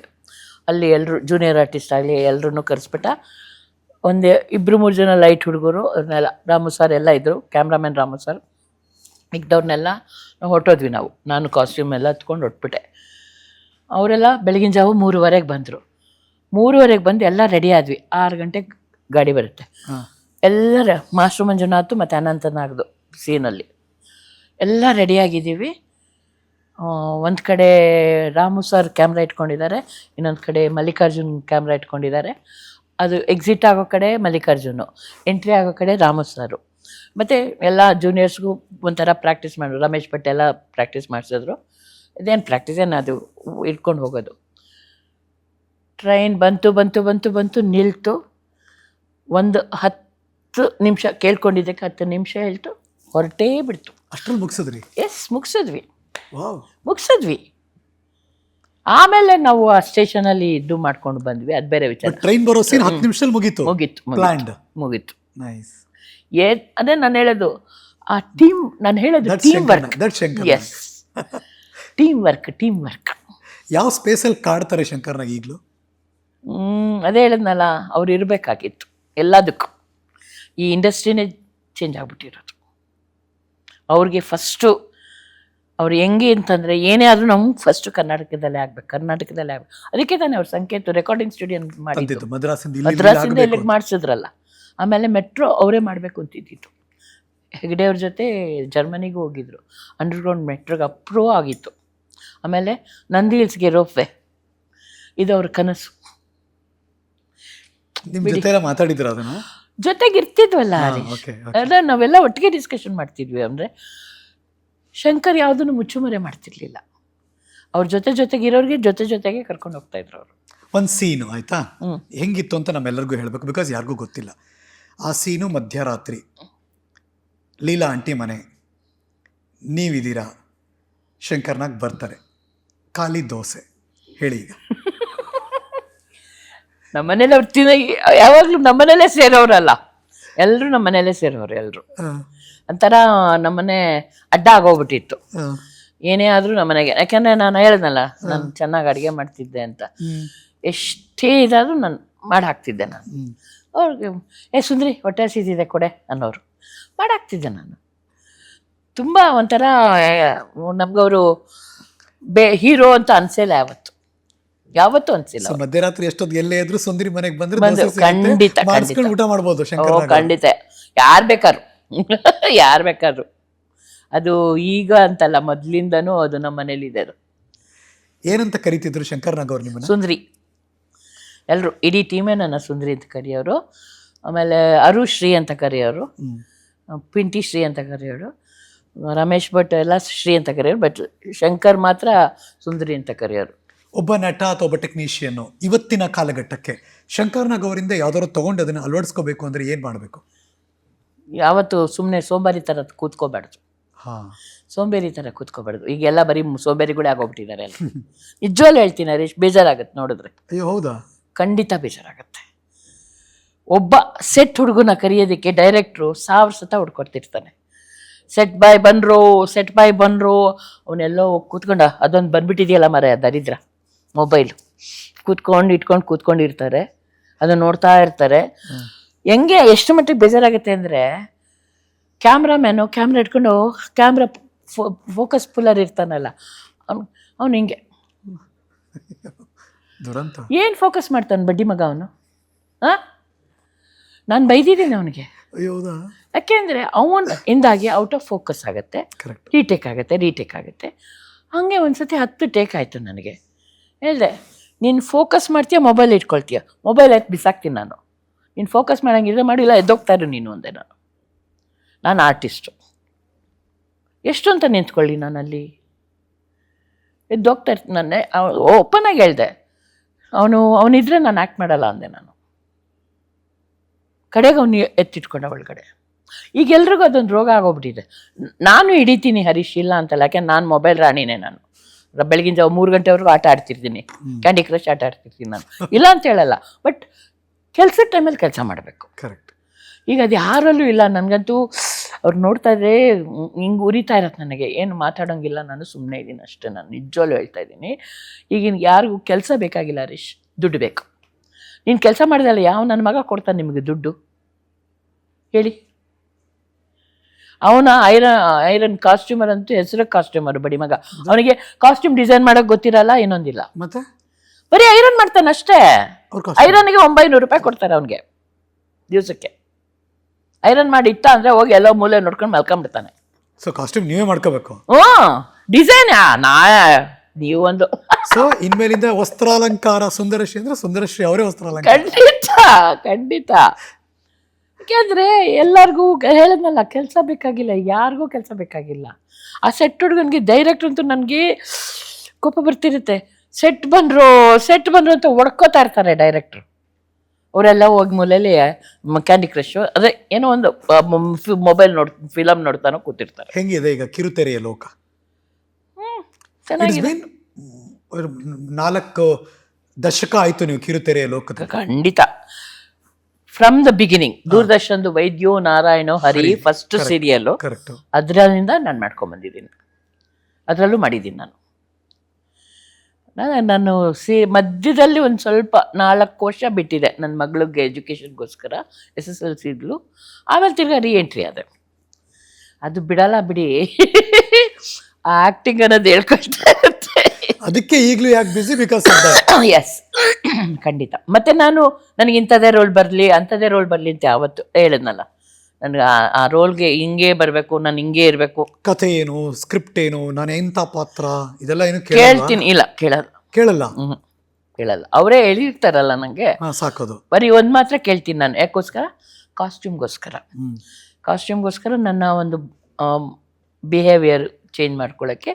ನನ್ನ ಏಜ್ ಏನು, ನಾನು ಯಾವ ಪಾತ್ರ, ಇದನ್ನು ಕೇಳ್ತೀನಿ ವಿನಃ ಏನು ಎತ್ತ ಅದು ಇನ್ನೊಂದು ಕೇಳ್ತೀನಿ, ಶ್ರೀಮಂತಿನ ಬಡವೇನು.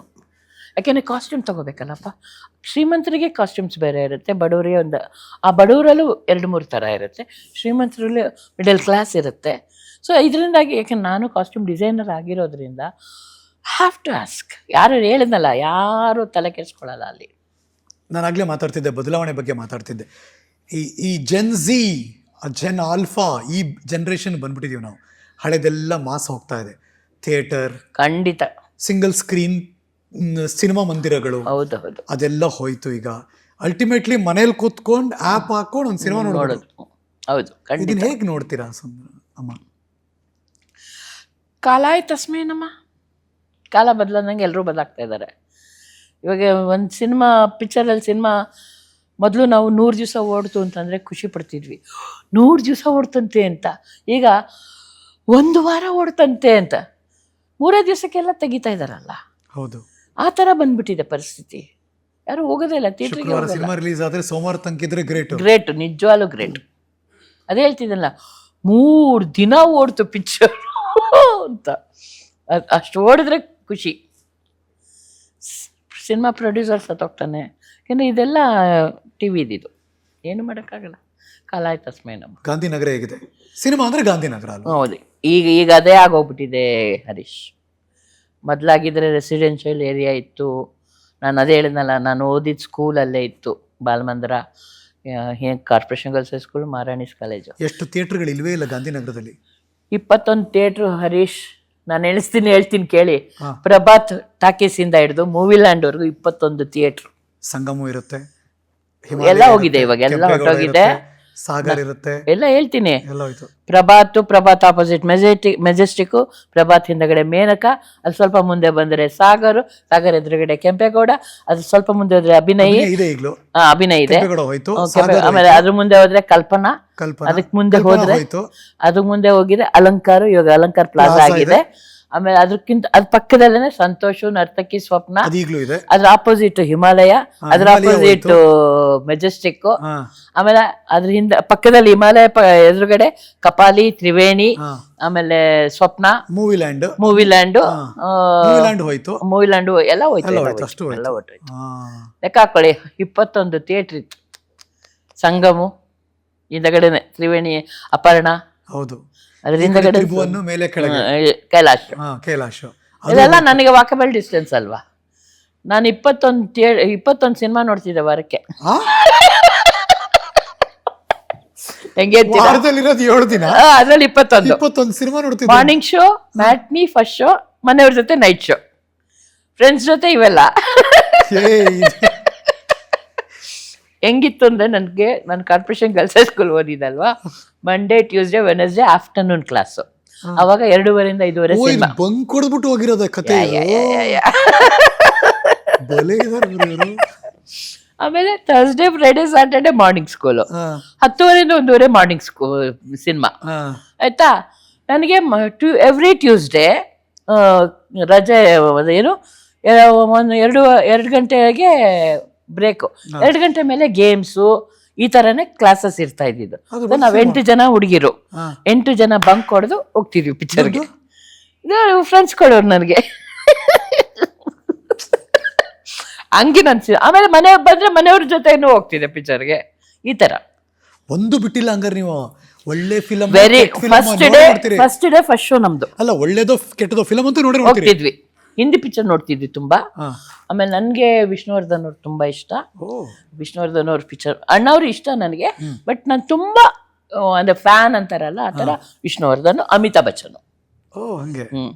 ಅಣ್ಣನ ಪಿಕ್ಚರ್ ನಾನು ತುಂಬಾ ನೋಡ್ತಿದ್ದೆ. ಯಾಕೆಂದ್ರೆ ನಾನು ಪದ್ಮಶ್ರೀ ಅನ್ನಲ್ಲ, ಅವರು ನಾನಿಬ್ರು very first day first show ನೋಡ್ಬೇಕು ಅಂತ ಡಿಸೈಡ್ ಮಾಡ್ಕೊಂಡ್ಬಿಟ್ಟಿದ್ವಿ ನಾವು. ಯಾವುದೇ ಪಿಕ್ಚರ್ ರಿಲೀಸ್ ಆಗಲಿ ನಾವು ಹೋಗ್ತಿದ್ವಿ. ಅಲ್ಲೇ ಇದ್ರಲ್ಲ, ಎಲ್ಲ ಸಿಕ್ತಿತ್ತು. ಹೌದು. ಆಮೇಲೆ ನಮ್ಗೆ ಮೇಲ್ಗಡೆ ಡಿಸ್ಟ್ರಿಬ್ಯೂಷನ್ ಆಫೀಸ್ ಇತ್ತು, ದ್ವಾರಕಾನಾಥ್ ಅವರು ಪ್ರೊಡ್ಯೂಸರು, ಅವರು ನಮ್ಗೆ ಪಾಸ್ಗಳು ಕೊಡ್ಸ್ಬಿಡೋರು. ಸೊ ಹೊರ್ಟೋಗ್ತಿದ್ವಿ ನಾವು. ಅಯ್ಯೋ, ನಾನು ನಿಜವಾಗ್ಲು ಪಿಕ್ಚರ್ ಹೆಂಗಂದ್ರೆ ನನಗೆ ಈಚ್ ಅಂಡ್ ಎವ್ರಿ ಇದು ನನ್ನ ಸೀನ್ ವೈಸ್ ಈಗಲೂ ಹೇಳ್ತೀನಿ ನಾನು, ಇದಾದ್ಮೇಲೆ ಇದು ಅಂತ. ಆ ತರ ಮಟ್ಟಿಗೆ ನಾನು ಇಲ್ಲ. ನಾಗರಾವ್ ನಾನು 25 ಸತಿ ನೋಡಿದ್ದೀನಿ. ಹೇಳಿದ್ನಲ್ಲ ವಿಷ್ಣುವರ್ಧನ್ ಫೇವರೇಟ್. 1972. 25 ಸತಿ ನೋಡಿದ್ದೀನಿ ನಾಗರಾವ್ ಸಿನಿಮಾ. ತುಂಬಾ ಇಷ್ಟ ಅದು ಪಿಕ್ಚರು. ವಿಷ್ಣುವರ್ಧನ್ ಅವರಂತೂ ತುಂಬಾ ಚೆನ್ನಾಗಿ ಮಾಡಿದ್ದಾರೆ ಅದರಲ್ಲಿ. Very first day first show Sagar ಟಾಕೀಸಲ್ಲಿ ಇತ್ತು. ಅಣ್ಣ ಅವರು, ಪಾರತಕ್ಕ, ರಾಜ್ಕುಮಾರ್ ಅವರು, ಪಪ್ಪಿ, ನಾನು ಎಲ್ಲ ಅವ್ರ ಮಕ್ಕಳೆಲ್ಲರೂ ಬಾಕ್ಸ್ ಆಫೀಸಲ್ಲಿ ಕೂತ್ಕೊಂಡು ನೋಡಿದ್ದ ಪಿಕ್ಚರ್ ಸಾಗರ್ ಟಾಕೀಸಲ್ಲಿ. ಇವೆಲ್ಲ ಮರೆಯೋಕ್ಕಾಗತ್ತಾ? ಅದು ನಾನು ನಾಗರಾವ್ ಮಾತ್ರ ನಾನು ಅಷ್ಟು ಸತಿ ನೋಡಿದ್ದೀನಿ. ಸಿಪಾಯಿರಾಮ್ 3 ಸತಿ ನೋಡಿದೆ. ಸಿಪಾಯಿರಾಮ್ ಅಂತ ಹೆಂಗೆ ಅಂದರೆ ಟಿಕೆಟೇ ಸಿಕ್ಕಿಲ್ಲ ನಮಗೆ. ಗಾಂಧಿ ಕ್ಲಾಸಲ್ಲಿ ಕೂತ್ಕೊಂಡು ನೋಡ್ಕೊಂಡು ಬಂದಿದ್ದೀವಿ ನಾವು ಎಲ್ಲ. ಎಷ್ಟಿತ್ತು ಟಿಕೆಟ್ ಚಾರ್ಜ್ ಅವಾಗ? 2.5 ರೂಪಾಯಿ ಗಾಂಧಿ ಕ್ಲಾಸ್ಗೆ.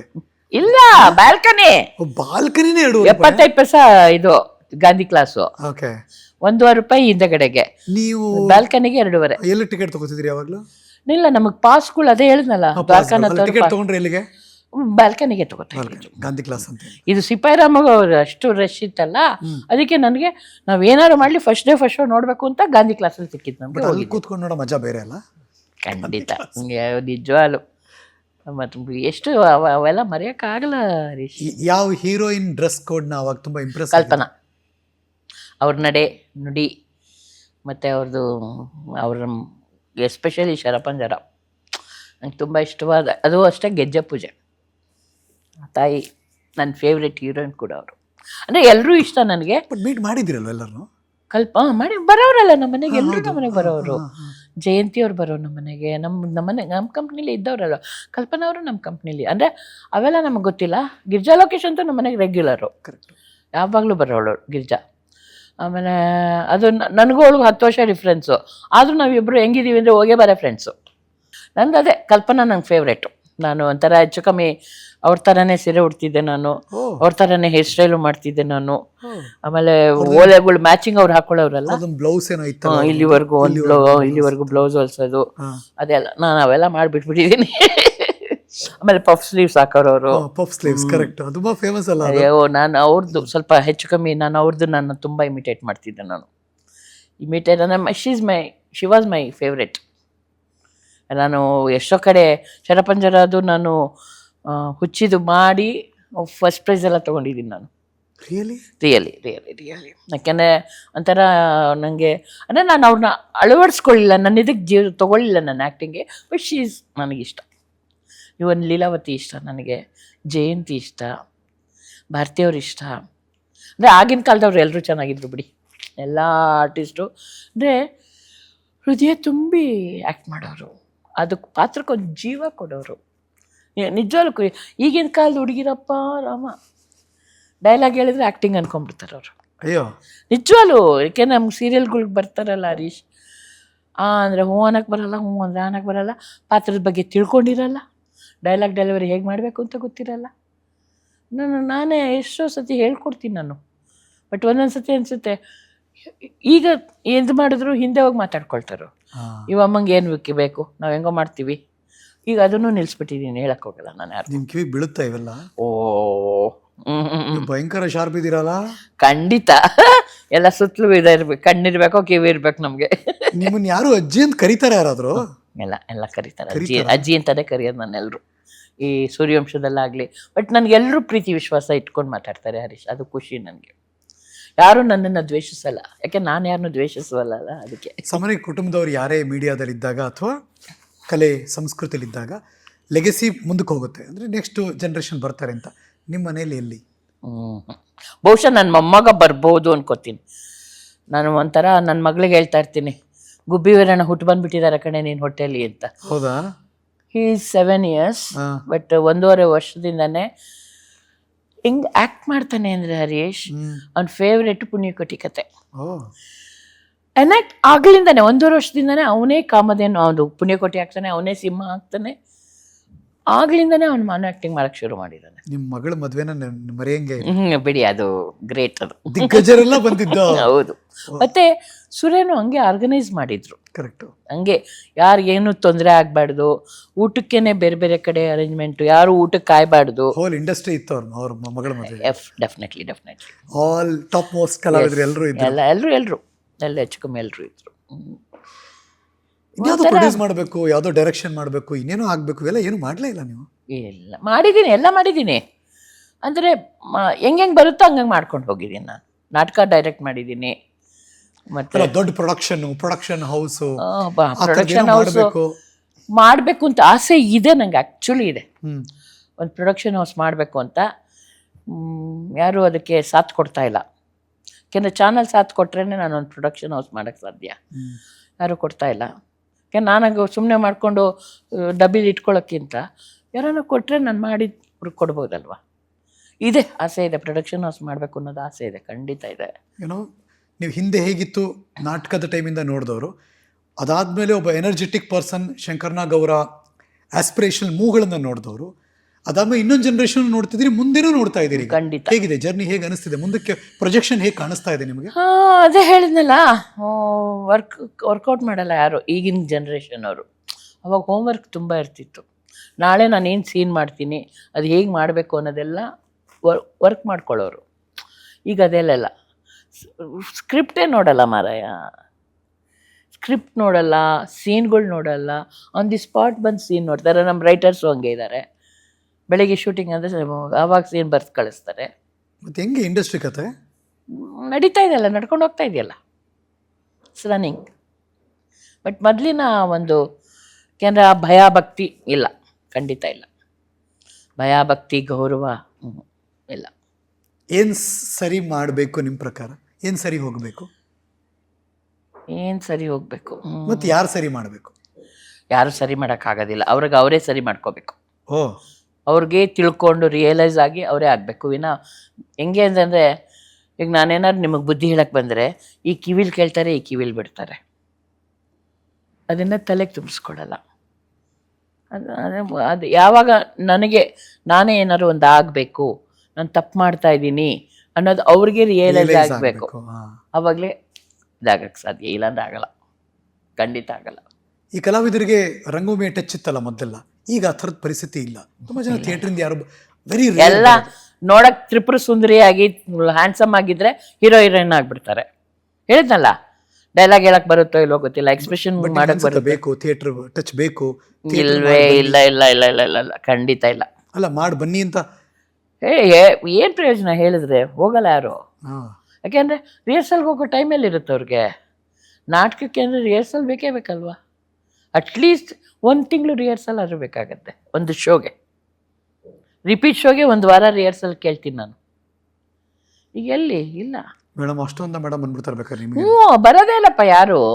ಮೇಡಮ್, ಆ ಬದ್ಧತೆ ಈಗ ನಾವು ನಿಮ್ಮಲ್ಲಿ ನೋಡಿದ್ವಿ, ಜಯಶ್ರೀ ಅಮ್ಮನ ನೋಡ್ತೀವಿ. ಜಯಶಂಕರ್ ಬಿಡಿ, ನಿಮ್ಮ ಅತ್ತೆ ಮಗಳು ತಾನೆ, ಸೋದರತ್ತೆ ಮಗಳು ಜಯಶ್ರೀ ಅಮ್ಮ. ಸೊ ನಿಮ್ಗಳ ಹತ್ರ ನೋಡ್ತೀವಿ ಅಷ್ಟೇ, ಅದಾದ್ಮೇಲೆ ನಾವು ನೋಡೇ ಇಲ್ಲ ಆ ಥರದ್ದೆಲ್ಲ. ಇಲ್ಲ, ಯಾರು ಆ ಡೆಡಿಕೇಶನ್ ಇಲ್ಲಪ್ಪ, ಖಂಡಿತ ಇಲ್ಲ. ಇದಾರೆ ಅನ್ಸುತ್ತೆ ಒಬ್ರೋ ಇಬ್ರೋ, ಇಲ್ಲ ಅಂತ ಪೂರ್ತಿ ಇಲ್ಲ ಅಂತಲೂ ಹೇಳೋದು ತಪ್ಪಾಗತ್ತೆ. ಇದ್ದಾರೆ, ಬಟ್ ಆ ಡೆಡಿಕೇಶನ್ ಇಟ್ಕೊಂಡು ಮಾಡೋವಂಥವ್ರು ತುಂಬ ರೇರು. ಇದೊಂದು ಕುತೂಹಲದ ಪ್ರಶ್ನೆ, ಸುಂದರಮ್ಮ ಮತ್ತು ಜಯಶ್ರೀ ಅಮ್ಮ ಮೀಟ್ ಆಗ್ತೀರಾ? ಖಂಡಿತ ಆಗ್ತೀವಿ, ಖಂಡಿತ ಆಗ್ತೀವಿ. ಹೆಂಗೆ ಇಬ್ಬರು ಮತ್ತೆ ಒಟ್ಟಿಗೆ ಬೆಳೆದವ್ರಲ್ವ ನಾವು, ಜಾಯಿಂಟ್ ಫ್ಯಾಮಿಲಿ ಅಲ್ವಾ ನಮ್ಮದು. ಮಾಲ್ತಮ್ಮ, ಸ್ವರ್ಣಮ್ಮ, ಶಿವಾನಂದ್. ಸ್ವರ್ಣಮ್ಮ ಅವ್ರಿಗೆ ಮಕ್ಕಳಿಲ್ಲ, ಮಾಲ್ತಮ್ಮ ಅವ್ರ ಮಕ್ಕಳು ಜಯಶ್ರೀ, ಪದ್ಮಶ್ರೀ. ಶಿವಾನಂದ್ ಅವ್ರ ಮಕ್ಕಳು ನಾವು 4 ಜನ, ಒಟ್ಟು 15 ಜನ ಆ ಮನೇಲಿದ್ವಿ ನಾವು. 15 ಜನ. ನಂದು ಮದುವೆ ಆಗಿ ನನ್ನ ಮಗಳು ಹುಟ್ಟೋವರೆಗೂ ಜಾಯಿಂಟ್ ಫ್ಯಾಮಿಲಿನೇ, ಆಮೇಲೆ ಬೇರೆ ಆಗಿದ್ದು. ಬಟ್ ಒಡನಾಟ ಬಾಂಧವ್ಯ, ಅಯ್ಯೋ, ನಾನು ಒಂಥರ ಹೊಂದ್ಕೊಂಡು ಹೋಗೋದು ನಾನು ಕಲ್ತಿದ್ದೆ ಅಲ್ಲಿ. ಎಲ್ಲರೂ ಹೊಂದ್ಕೊಂಡು ಹೋಗಬೇಕು, ಅದೇನೇ ಕಷ್ಟ ಆಗಲಿ ಹೊಂದ್ಕೊಂಡು ಹೋಗ್ಬೇಕು ಅನ್ನೋದು ಕಲ್ತಿದ್ದೆ ನಾನಲ್ಲಿ. ಇವಾಗ ಹಂಗಿಲ್ವಲ್ಲ? ಯಪ್ಪ ರಾಮ, ಸುಮ್ಮನೆ ಜ್ಞಾಪಿಸ್ಬೇಡಿ, ನಾನು ಹೇಳಕ್ಕೆ ಇಷ್ಟಪಡಲ್ಲ. ಅಲ್ಲ, ಒಟ್ಟು ಕುಟುಂಬ ಬಳವರು ತುಂಬ ಅಪರೂಪ, ಕಮ್ಮಿ. ಬಟ್ ನಿಜವಲ್ಲ, ಅದಿದ್ರೆ ಹೇಳ್ತೀನಿ ಹರೀಶ್, ಒಬ್ರಿಗೊಬ್ರು ಹೆಲ್ಪ್ ನಿಲ್ತಾರೆ. ಅದು ಯಾರಿಗೂ ನಮ್ಮವ್ರಿಗೆ ಅರ್ಥನೇ ಆಗಲ್ಲ. ಒಂಥರ ನಂದೇ ಸ್ವಂತ ಮನೆ ಬೇಕು, ನಂದೇ ಇರಬೇಕು, ಅದೆಷ್ಟು ತಪ್ಪು ಅನ್ನೋದು ಅವ್ರಿಗೆ ಗೊತ್ತಾಗಲ್ಲ. ಯಾಕೆಂದರೆ ಜೊತೆಗೆ ನಿಲ್ತೀವಿ ನಾವು. ಈಗಲೂ ಅಷ್ಟೇ, ನಾನು ಜಯಶಕ್ಕ ಬೇರೆ ಇದ್ದಾರೆ, ನಾನು ಬೇರೆ ಇದ್ದೀನಲ್ಲ, ಎಲ್ಲೇ ಜಯಶಕ್ಕನ ನೋಡಿ ಕುಣ್ಕೊಂಡು ಹೋಗ್ತೀನಿ ನಾನು. ಜಯಶಕ್ಕನ ಹತ್ರ ಜಯಶಕ್ಕ ಅಂದ್ಕೊಂಡು ಹೋಗ್ತೀನಿ ನಾನು. ಆ ಒಂದು ಬಾಂಧವ್ಯ ಈಗ ಯಾರಿಗೂ ಇಲ್ಲ, ಖಂಡಿತ ಇಲ್ಲ. ಗುಬ್ಬಿ ಊರಿನ ಜೊತೆ ನಂಟು ಹೇಗಿದೆ? ನಾವು ಹೋಗ್ತಿರ್ಲಿಲ್ಲ ಸಣ್ಣವರಿಂದ, ಜಾತ್ರೆಗೆ ಮಾತ್ರ ಹೋಗ್ತಾ ಇದ್ದಿದ್ದು ನಾವು. ಈಗ ಅಲ್ಲಿ ಯಾರೂ ಇಲ್ಲವೂ ಇಲ್ಲ ಗುಬ್ಬಿಲಿ, ಯಾಕೆಂದರೆ ತೋಟದ ಮನೆಯಲ್ಲಿ ಯಾರೂ ಇಲ್ಲ. ತೋಟದ ಮನೆ ಒಂಥರ ಪಾಳು ಬೀಳ್ತಾ ಇದೆ, ಅದೆಲ್ಲ ಪಾಲಾಗೋಗಿತ್ತು. ನಮ್ಮ ದೊಡ್ಡಪ್ಪನ ಮಕ್ಕಳಿಗೆ ಅವ್ರಿಗೆ ಪಾಲಾಗೋಗಿದೆ, ಸಮಾಧಿನೇ ಪಾಳು ಬಿದ್ದೋಗಿದೆ. ಅಯ್ಯೋ ನಿಜವಲ್ಲ, ಅದೊಂದು ದುರಂತ ಹರೀಶ್. ಮುಂದಗಡೆ ನಮ್ಮ ಚಿಕ್ಕಪ್ಪ ಅದನ್ನೆಲ್ಲ ಮಾರಿಬಿಟ್ಟಿದ್ದಾರೆ. ಬಾರ್ ಅಂಡ್ ರೆಸ್ಟೋರೆಂಟ್ ನೋಡಿ ಶಾಕ್ ಆಗ್ಬಿಟ್ಟೆ ನಾನು. ನಿಜವಾಗ್ಲೂ ವಿಪರ್ಯಾಸ, ಅದು ಬೇಜಾರಾಗುತ್ತೆ. ಏನು ಮಾಡೋಕ್ಕಾಗಲ್ಲ, ಯಾಕೆಂದರೆ ಅದು ಯಾರು ನಾವೇ ನೋಡ್ಕೋಬೇಕು. ಬಟ್ ಅದು ಆ ಜಾಗನೇ ಪಾಲಾಗೋಗಿದೆಯಲ್ಲ, ನಮ್ಮ ಚಿಕ್ಕಪ್ಪ ಅವ್ರು ಕೊಟ್ಟೋಗಿದೆ ಅದು. ಸೊ ಅವರು ಆ ಜಾಗನೆಲ್ಲ ಮಾರಿಬಿಟ್ಟಿದ್ದಾರೆ ನಮ್ಮ ಚಿಕ್ಕಪ್ಪ. ಇಲ್ಲ ಅವರೂ ಇಲ್ಲ ಇವಾಗ, ನಮ್ಮ ಚಿಕ್ಕಪ್ಪನೂ ಇಲ್ಲ. ಬಟ್ ಹೇಳ್ತಾರೆ ನೀವು ತಲೆ ಹಾಕಿ ಏನಾದ್ರು ಮಾಡಿಸಿ ಅಂತ. ನಾನು ಒಬ್ಳ ಕೈಯಿಂದ ಏನು ಸಾಧ್ಯ? ನಾನು ಒಬ್ಳ ಕೈಯಲ್ಲೇ ಚಪ್ಪಾಳೆ ಹೊಡಿಯೋಕ್ಕಾಗಲ್ವಲ್ಲ, ಹೌದು ತಾನೆ? ಡೌನ್ ದಿ ಲೈನ್ ಇನ್ನೊಂದು ಜನರೇಷನ್ಗೆ ನಿಮ್ಮ ವಂಶ, ನಿಮ್ಮ ಕುಟುಂಬ ಹೇಗೆ ನೆನಪಿಸ್ಕೋತಾರೆ ಅನ್ಸುತ್ತೆ ಜನ? ಎಷ್ಟೋ ಜನಕ್ಕೆ ಗೊತ್ತೇ ಇಲ್ಲ ನಾವು ಯಾರು ಯಾರು ಏನು ಅನ್ನೋದು ಗೊತ್ತಿಲ್ಲ. ಇನ್ನು ನನ್ನ ಜನ್ರೇಷನ್ಗೆ ಅದು ಮುಗ್ದೋಗುತ್ತೆ ಅನ್ಸುತ್ತೆ. Anything you want to do ಆ ಥರ ಮಾಡಬೇಕು? ಎಸ್, ನಾನು ಪ್ಲಾನ್ ಮಾಡಬೇಕು ಅಂತಿದ್ದೀನಿ. ಒಂದು ಟ್ರೀ ಮಾಡೋಣ ಅಂತಿದ್ದೀನಿ ನಾನು. ನಮ್ಮ ತಾತ ಫ್ಯಾಮಿಲಿ ಟ್ರೀ ಮಾಡಬೇಕು ಅಂತಿದ್ದೀನಿ. ಅದಕ್ಕೆ ನನಗೆ ಸಣ್ಣ ಪೇಜ್ ಆಗೋದಿಲ್ಲ ಅದು. ಯಾಕೆ ಅಂದರೆ ನಮ್ಮಲ್ಲಿ ಏನಾದ್ರು ಫಂಕ್ಷನ್ ಆಯಿತು ಅಂದರೆ ನಮ್ಮ ಮನೆಯವ್ರಿಗೆ 1000 ಜನ ಸೇರ್ತೀವಿ. ಮಕ್ಕಳು, ಮೊಮ್ಮಕ್ಕಳು, ಆ ಥರ ಅಳಿಯಂದರು, ಸೊಸೆದಿರು ಎಲ್ಲ ಸೇರಿದ್ರೆ 1000 ಜನ ಸೇರ್ತೀವಿ ನಾವು. ಸೊ ಆ ಒಂದು ಹಿಸ್ಟ್ರಿ ಮಾಡಬೇಕು ಅಂದ್ರೆ ನಂಗೆ ದೊಡ್ಡ ಶೀಟ್ ಬೇಕು. 65 ವರ್ಷ ಆಗಿದೆ ನಿಮಗೆ. ಏನಾದ್ರು ಭಗವಂತ ನಿಮ್ಗೊಂದು ಪವರ್ ಕೊಟ್ಟು ನಿಮ್ಮ ಬದುಕಿನ ಒಂದು ಇನ್ಸಿಡೆಂಟ್ನ ಎರೇಸರ್ ತೊಗೊಂಡು ಅಳಿಸ್ಬಿಟ್ಟು ನೀಟಾಗಿ ಮತ್ತೆ ರೀಫ್ರೇಮ್ ಮಾಡ್ಕೋಬೇಕು ಅಂದರೆ ಯಾವ ಇನ್ಸಿಡೆಂಟ್? ಆ ಥರದ್ದು ಯಾವುದೂ ಇಲ್ಲ ಹರೀಶ್. ಯಾಕೆಂದ್ರೆ ಹೇಳಿದ್ನಲ್ಲ, ನನಗೆಲ್ಲ ನಿಜವಾಗ್ಲೂ ಸುಳ್ಳು ಹೇಳ್ಬಾರ್ದು. ನನಗೆ ಅಪ್ಪಾಜಿ ಮನೆಯಲ್ಲೂ ಕಷ್ಟ ಅನ್ನೋದು ಗೊತ್ತಿರಲಿಲ್ಲ, ಗಂಡನ ಮನೆಯಲ್ಲೂ ಕಷ್ಟ ಅನ್ನೋದು ಎಲ್ಲವೂ ಚೆನ್ನಾಗಿ ಖುಷಿಯಾಗಿ ಸಾರ್ಥಕವಾಗಿ ಬದುಕನ್ನು ನಡೆಸ್ತಾ ಇದ್ದೀವಿ. ಅದು ದೇವ್ರು ನನ್ನ ತುಂಬಾ ನೆಮ್ಮದಿಯಾಗಿಟ್ಟಿದ್ದಾನೆ, ಸುಳ್ಳು ಹೇಳ್ಬಾರ್ದು. ಯಾಕೆಂದರೆ ನಾನು ಯಾವುದಕ್ಕೂ ಆಸೆ ಪಡಲ್ವಲ್ಲ ಹರೀಶ್. ನನಗೆ ಆ ಗಾದೆ ಇದೆಯಲ್ಲ, ಆಸೆನೇ ದುಃಖಕ್ಕೆ ಮೂಲ ಅಂತ. ನನ್ನ ಲೈಫಲ್ಲಿ ನಾನು ಆಸೆನೇ ಪಟ್ಟಿಲ್ಲ. ಹೆಂಗೆ ಬರುತ್ತೋ ಅದನ್ನು ನಾನು ತೊಗೊಂಡು ಹೊಟ್ಟೋಗಿದ್ದೀನಿ ನಾನು. ಯಾಕೆಂದರೆ ಅದೇ ಹೇಳಿದ್ನಲ್ಲ, ಬಂತಾ ಖುಷಿ ಪಡ್ತೀನಿ, ಬರಲಿಲ್ವಾ ನಾನೇ ಇರಲಿಲ್ಲ ಅಂದ್ಕೊಂಡು ಸುಮ್ಮನೆ ಆಗ್ಬಿಡ್ತೀನಿ. ಕಲಾವಿದರೆಲ್ಲ ಖುಷಿಯಾಗಿರ್ಬೇಕು ಅಂದರೆ ಏನು ಮಾಡಬೇಕು? ಏನು ಮಾಡಬೇಕು? ನಗ್ನಾಗ್ತಾ ಇರಬೇಕು ಅಷ್ಟೇ ನಾನು ಹೇಳೋದು. ನಾನು ನಿಜವಾಗ್ಲೂ ಹೇಳ್ತೀನಿ. ನನಗೆಲ್ಲರೂ ಕೇಳ್ತಾನೆ, ಏನು ಹಿಂಗೆ ಎನರ್ಜೆಟಿಕ್ಕಾಗಿ ಹೆಂಗೆ ಇರ್ತೀರಲ್ಲ ನೀವು. ನಾನು ಏನೇ ನೋವಾಗಲಿ ಹರೀಶ್, ನಾನು ಯಾವಾಗಲೂ ನಗ್ನಾಗ್ತಾ ಇರ್ತೀನಿ ನಾನು. ಬಟ್ ನೋವಿದೆ, ಸಹಜವಾಗಿ ಇದ್ದೇ ಇರುತ್ತಲ್ಲ, ಏನೋ ಒಂದು ಇರುತ್ತೆ, ಏನೋ ಒಂದು ಆಗಿರಲ್ಲ. ಬಟ್ ಅದನ್ನು ದೊಡ್ಡದು ಮಾಡಿಲ್ಲ, ಬಂದಿದ್ದನ್ನು ನಗ್ನಾಗ್ತಾ ತೊಗೊಂಡಿದ್ದೀನಿ ನಾನು. ಈ ಸಂಸಾರದಲ್ಲಿ ಖುಷಿಯಾಗಿರೋದು ಅಂದರೆ ಹೆಂಗೆ? ಯಾವ ಥರ? ಗಂಡ ಹೆಂಡತಿ ಸಂಸಾರ, ಗಂಡ ಹೆಂಡತಿ ಒಬ್ರಿಗೊಬ್ರು ಅರ್ಥ ಮಾಡ್ಕೊಂಡು ನಡೆಯೋದೇ ಸಂಸಾರ. ನೀವಿಬ್ರು ಹಂಗಿದ್ದೀರಿ, ಅದಕ್ಕೆ ಕೇಳ್ತಾ ಇರೋದು. ಯಾಕೆ ಗೊತ್ತಾ ಹರೀಶ್, ಎಲ್ಲಿ ಜಗಳಗಳು ಬರುತ್ತೆ ಅಂತ ಹೇಳ್ತೀನಿ ನಾನು. ಈಗ ನನ್ನ ಗಂಡ ನನಗೇನೋ ಹೇಳ್ತಾನೆ, ಶ್ರೀ ನಂಗೆ ಟೀ ಮಾಡಿಕೊಡು ಅಂತಾರೆ. ಯಾವಾಗ ಮಾಡ್ಕೊಳ್ಳಲ್ಲ ಅಂತಂದ್ರೆ ಅಲ್ಲಿ ಶುರುವಾಗುತ್ತೆ. ನಾನು ಯಾಕೆ ಮಾಡ್ಕೋಬೇಕು, ನೀನೇ ಮಾಡ್ಕೋ, ಮತ್ತೆ ಶುರುವಾಗುತ್ತೆ. ಅದು ತಪ್ಪು. ಯಾಕೆಂದರೆ ನಾನು ಹೇಳೋದು ಏನು, ಒಂದು ಸ್ಟವ್ ಮೇಲೆ ನೀರಿಟ್ಟ, ಉಪ್ಪು ಸಕ್ಕರೆ ಹಾಕ್ದ, ಟೀ ಪುಡಿ ಹಾಕ್ದ, ಹಾಲು ಹಾಕ್ದ, ಕುದಿಸು, ಸೋಸಿ ಕೊಡು. ಎಷ್ಟೊತ್ತಿನ ಕೆಲಸ ಅದು. ಅದನ್ನ ಮಾಡೋಕ್ಕೂ ನಮಗೇನು ಕಾಲದ ಹುಡುಗಿರು ಕೇಳಲ್ಲ. ಹೋಗ ನೀನೇ ಮಾಡ್ಕೊಳ್ಳೋ, ಅಲ್ಲಿ ತಪ್ಪಾಗತ್ತದು. ಒಂದು ಹೊಂದಾಣಿಕೆ ಇರಬೇಕು. ಆಮೇಲೆ ಇವನು ಹಿಂಗೆ ಹೇಳ್ದ, ಇವಳು ಯಾಕೆ ಹಿಂಗೆ ಹೇಳಿದ್ಲು, ಅದು ಬರಬಾರ್ದು. ಏನಕ್ಕೆ ಹೇಳ್ತಾ ಇದ್ದಾಳೆ ಕೇಳಬೇಕು, ಹೇಗೆ ಹೇಳ್ತಾ ಇದ್ದಾಳಲ್ಲ, ಏನಕ್ಕೆ ಹೇಳ್ತಾ ಇದ್ದಾಳೆ ಕೇಳಬೇಕು. ಆವಾಗ ಸಂಸಾರ ಚೆನ್ನಾಗಿರುತ್ತೆ. ಇದು ನನಗೆ ಒಬ್ಬ ಡಾಕ್ಟ್ರ್ ಹೇಳಿದ್ದು ಹರೀಶ್. ಯಾಕಂದರೆ ನಾನು ಮೊದಲು ಸುರೇನ್ ಮೇಲೆ ಅಯ್ಯೋ ಇವ್ರು ಯಾಕೆ ಹಿಂಗೆ ಹೇಳ್ತಾರೆ, ಯಾಕೆ ಹಿಂಗೆ ಮಾಡ್ತಾರೆ ಅಂತ ರೇಗ್ತಿದ್ದೆ ನಾನು. ಒಂದು ದಿವಸ ನಂಗೆ ಡಾಕ್ಟ್ರ್ ಹೇಳಿದ್ರು, ಒಬ್ಬರು ಡಾಕ್ಟ್ರು, ಮದನ್ ಡಾಕ್ಟ್ರು ಅಂತ, ಅಮ್ಮ ನೀವು ಅವರು ಹೇಗೆ ಹೇಳ್ತಾರೆ ಅಂತ ತಗೋಬೇಡಿ, ಏನು ಹೇಳ್ತಾರೆ ಅಂತ ಆ ಥರ ತಗೊಳ್ಳಿ, ಅವಾಗ ನಿಮ್ಗೆ ಜಗಳನೇ ಆಗಲ್ಲ ಅಂತ. ಎಷ್ಟು ಸತ್ಯವಾದ ಮಾತು ಅಂದರೆ ಇದುವರೆಗೂ ಅದನ್ನ ನಡ್ಸ್ಕೊಂಡ್ಬಂದಿದ್ದೀನಿ ನಾನು. ವಯಸ್ಸಾದ ಮೇಲೂ ಆರೋಗ್ಯ ಹೆಂಗೆ ಕಾಪಾಡ್ಕೊಳ್ಳೋದು? ಅದೇ ಹೇಳಿದ್ನಲ್ಲ, ಚೆನ್ನಾಗಿ ಊಟ ಮಾಡ್ರಪ್ಪ, ಡಯಟ್ ಮಾಡಬೇಡಿ. ನನ್ನ ಲೈಫಲ್ಲಿ ನಾನು ಡಯಟ್ ಮಾಡಿಲ್ಲ. ಚೆನ್ನಾಗಿ ಆರೋಗ್ಯಕರವಾದ ಊಟ ತಿನ್ನಿ, ಟೈಮ್ ಟು ಟೈಮ್ ತಿನ್ನಿ. ಆ ಒಂದು ಟೈಮಲ್ಲಿ ತಿಂದುಬಿಟ್ರೆ ನಿಮಗೆ ಆರೋಗ್ಯ ಕೆಡಲ್ಲ. ನಿಜ, ಇಷ್ಟು ತಿಂದ್ರೂ ಆ ಟೈಮಿಗೆ ತಿನ್ನಿ, ಅವಾಗ ನೀವು ಆರೋಗ್ಯವಾಗಿರ್ತೀರ. ಎಕ್ಸಸೈಸ್ ಮಾಡಬೇಕು. ಇದೆಲ್ಲ ಮಾಡ್ತೀರಿ? ಇಲ್ಲ, ನಾನು ಸೋಂಬೇರಿ ಆ ವಿಚಾರದಲ್ಲಿ. ವಾಕಿಂಗು ಇಲ್ಲ. ಯಾಕೆಂದರೆ ಬೆಳಿಗ್ಗೆ ನನಗೆ 6:30 ಪಿಕಪ್ ಇರುತ್ತೆ ಶೂಟಿಂಗಿಗೆ. ಸೊ ನಾನು 6:30 ಪಿಕಪ್ ಅಲ್ಲಿ ಅಂದರೆ ಅಲ್ಲಿ ನಾನು ಮಾಡ್ತೀನಿ, ಸುಮ್ಮನೆ ಕೂತ್ಕೊಳ್ಳಲ್ಲ, ಓಡಾಡ್ತೀನಿ. ಸ್ಪೋರ್ಟ್ಸ್ ಯಾವುದು ಆಡಲ್ಲ? ಯಾಕೆಂದರೆ ನನ್ನ ಸೈಕಾಲಜಿ ಪ್ರಕಾರ ಆ ಮಾರ್ನಿಂಗ್ ವಾಕ್ ಏನಿದೆಯಲ್ಲ ಹರೀಶ್, ಅದು ನನಗೆ ಒಂಥರ ಹೆಲ್ದಿ ಅನ್ಸುತ್ತೆ. ಆಮೇಲೆ ನನ್ನ ಸೈಕಾಲಜಿ ಅದು. ಪ್ರಾಮಿಸ್ ಮಾಡಿದೀರಾ ಕಬಡ್ಡಿಗೆ ಬರ್ಬೇಕು ನೀವು? ಖಂಡಿತ ಬರ್ತೀನಿ ನಾನು. ಕಬಡ್ಡಿ ಪ್ಲೇಯರ್ ಅಂತ. It was wonderful. ಅಂದರೆ ನಿಮ್ಮ ಒಂದು ವಯಸ್ಸು, ಇನ್ನೊಂದು ನಿಮ್ಮ ಕಲೆ ನಿಮ್ಮ ಜೊತೆ ಇದೆ, ಮತ್ತು ಅದರ ಪಕ್ವತೆಯ ನಿಮ್ಮ ಮಾತುಗಳಿದೆಯಲ್ಲ, ಇವತ್ತಿನ ಯಂಗ್ಸ್ಟರ್ಸ್ಗಳಿಗೆ ಇವೆಲ್ಲ ತುಂಬ ಬೇಕು. ಖಂಡಿತ. ಆ ತರಹದೊಂದು ಕಥೆ, ಆ ಥರದೊಂದು ನಿಮ್ಮ ಲೈಫ್ ಸ್ಟೈಲ್ನ ನಮ್ಮ ಮುಂದೆ ತೆರೆದಿಡ್ತಾ ಇದ್ದೀರಿ ಆ್ಯಕ್ಚುಲಿ. ನಿಜವಾಗ್ಲು ಯಾಕೆ ಅಂತಂದರೆ ಅದೊಂದು ಹಳೆ ವಿಷಯಗಳನ್ನ ಮೆಲುಕಾಕೋದಿದೆಯಲ್ಲ, ನಮ್ಗೆ ಇನ್ನೂ ಎನರ್ಜಿ ಕೊಡುತ್ತೆ ಅದು. ಏನಾದ್ರು ಕಾಡುತ್ತಾ? ಇಲ್ಲ, ಕಾಡಲ್ಲ, ಯಾವುದು ಕಾಡಿಲ್ಲ ನಂಗೆ ಇದುವರೆಗೂ. ಥರ ಏನು ಅಂದರೆ ಓದಲಿಲ್ಲ ಅನ್ನೋದೊಂದು ಕಾಡುತ್ತೆ, ಅದಂತೂ ಖಂಡಿತ ಕಾಡುತ್ತೆ. ಯಾಕೆ ಅಂತಂದರೆ ನಾನು ಓದಿದ್ದಿದ್ರೆ ಇನ್ನೇನೇನೋ ಆಗಿರ್ತಿದ್ನೇನೋ ಅನ್ನೋದು ಆಗುತ್ತೆ ನನಗೆ. ಇನ್ನೂ ಚೆನ್ನಾಗಿ ಇದು ಮಾಡ್ಬೋದು, ಅಲ್ಲಿ ಲೈಫ್ ಲೀಡ್ ಮಾಡ್ಬೋದು, ಮಾಡ್ತಿದ್ದೀನಿ, ಇಲ್ಲ ಅಂತ ನಾನು ಹೇಳ್ತಿಲ್ಲ.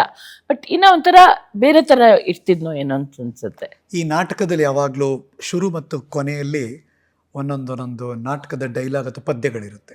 ಸಾಮಾನ್ಯ ಪ್ರಾರಂಭದಲ್ಲಿ ಏನಿರುತ್ತೆ, ಗಣೇಶನ ವಂದನೆ. ಹೌದು ಹೌದು ಹೌದು. ಎಂಡಲ್ಲಿ ಏನಿರುತ್ತೆ ಯಾವಾಗಲೂ? ಯೂಶಲಿ ಎಂಡಲ್ಲೇ ಬರ್ತಾರೆ, ನಮಸ್ಕಾರ ಮಾಡ್ತಾರೆ, ಹಾಡ್ಗಿಡಿ ಅನ್ನೋದು ಇರೋದಿಲ್ಲ. ಅದು ಎಲ್ಲರೂ ಕಟನ್ ಕಾಲ್ ಅಂತಾರೆ ಅದಕ್ಕೆ. ಎಲ್ಲರೂ ಸೇರಿಬಿಟ್ಟು ನಿಂತ್ಕೊಂಡು ನಮಸ್ಕಾರ ಮಾಡ್ತಾರೆ. ಯಾವ್ದಾದ್ರು ಒಂದು ರಂಗಭೂಮಿಯ ಹಾಡು? ಖಂಡಿತ, ನಾನು ಎಲ್ಲೇ ಹೋದ್ರು ಈ ಹಾಡು ಹೇಳಿ ಹೇಳ್ತೀನಿ ನಾನು. ಯಾವುದು? ಹಯವದನದು.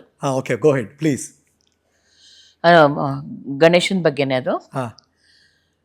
ಗಜಾನನಂ ಭೂತಗಣಾದಿ ಸೇವಿತಂ ಕಪಿತ್ತ ಜಂಬೋ ಫಲಸಾರ ಭಕ್ಷಿತಂ ಉಮಾಸುತಂ ಶೋಕ ವಿನಾಶ ಕಾರಣಂ ನಮಾಮಿ ವಿಘ್ನೇಶ್ವರ ಪಾದ ಪಂಕಜಂ ಗಜವದನ ಹೇ ರಂಬ ವಿಜಯಧ್ವಜ ಶತರ ವಿಪ್ರತಿಭಾ ಗಜವದನ ಹೇ ರಂಬಾ.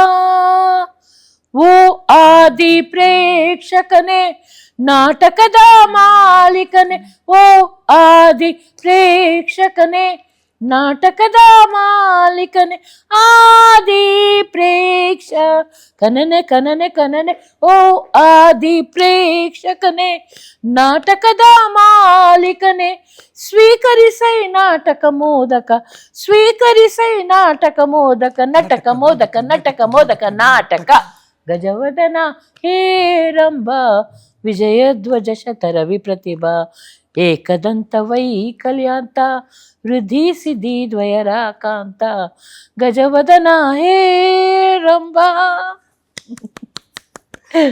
ಒಂದ್ ತೂಕ ಬಂತು, ಒಂದ್ ಕಳೆ ಬಂತು ಅಂತ. ಖಂಡಿತ.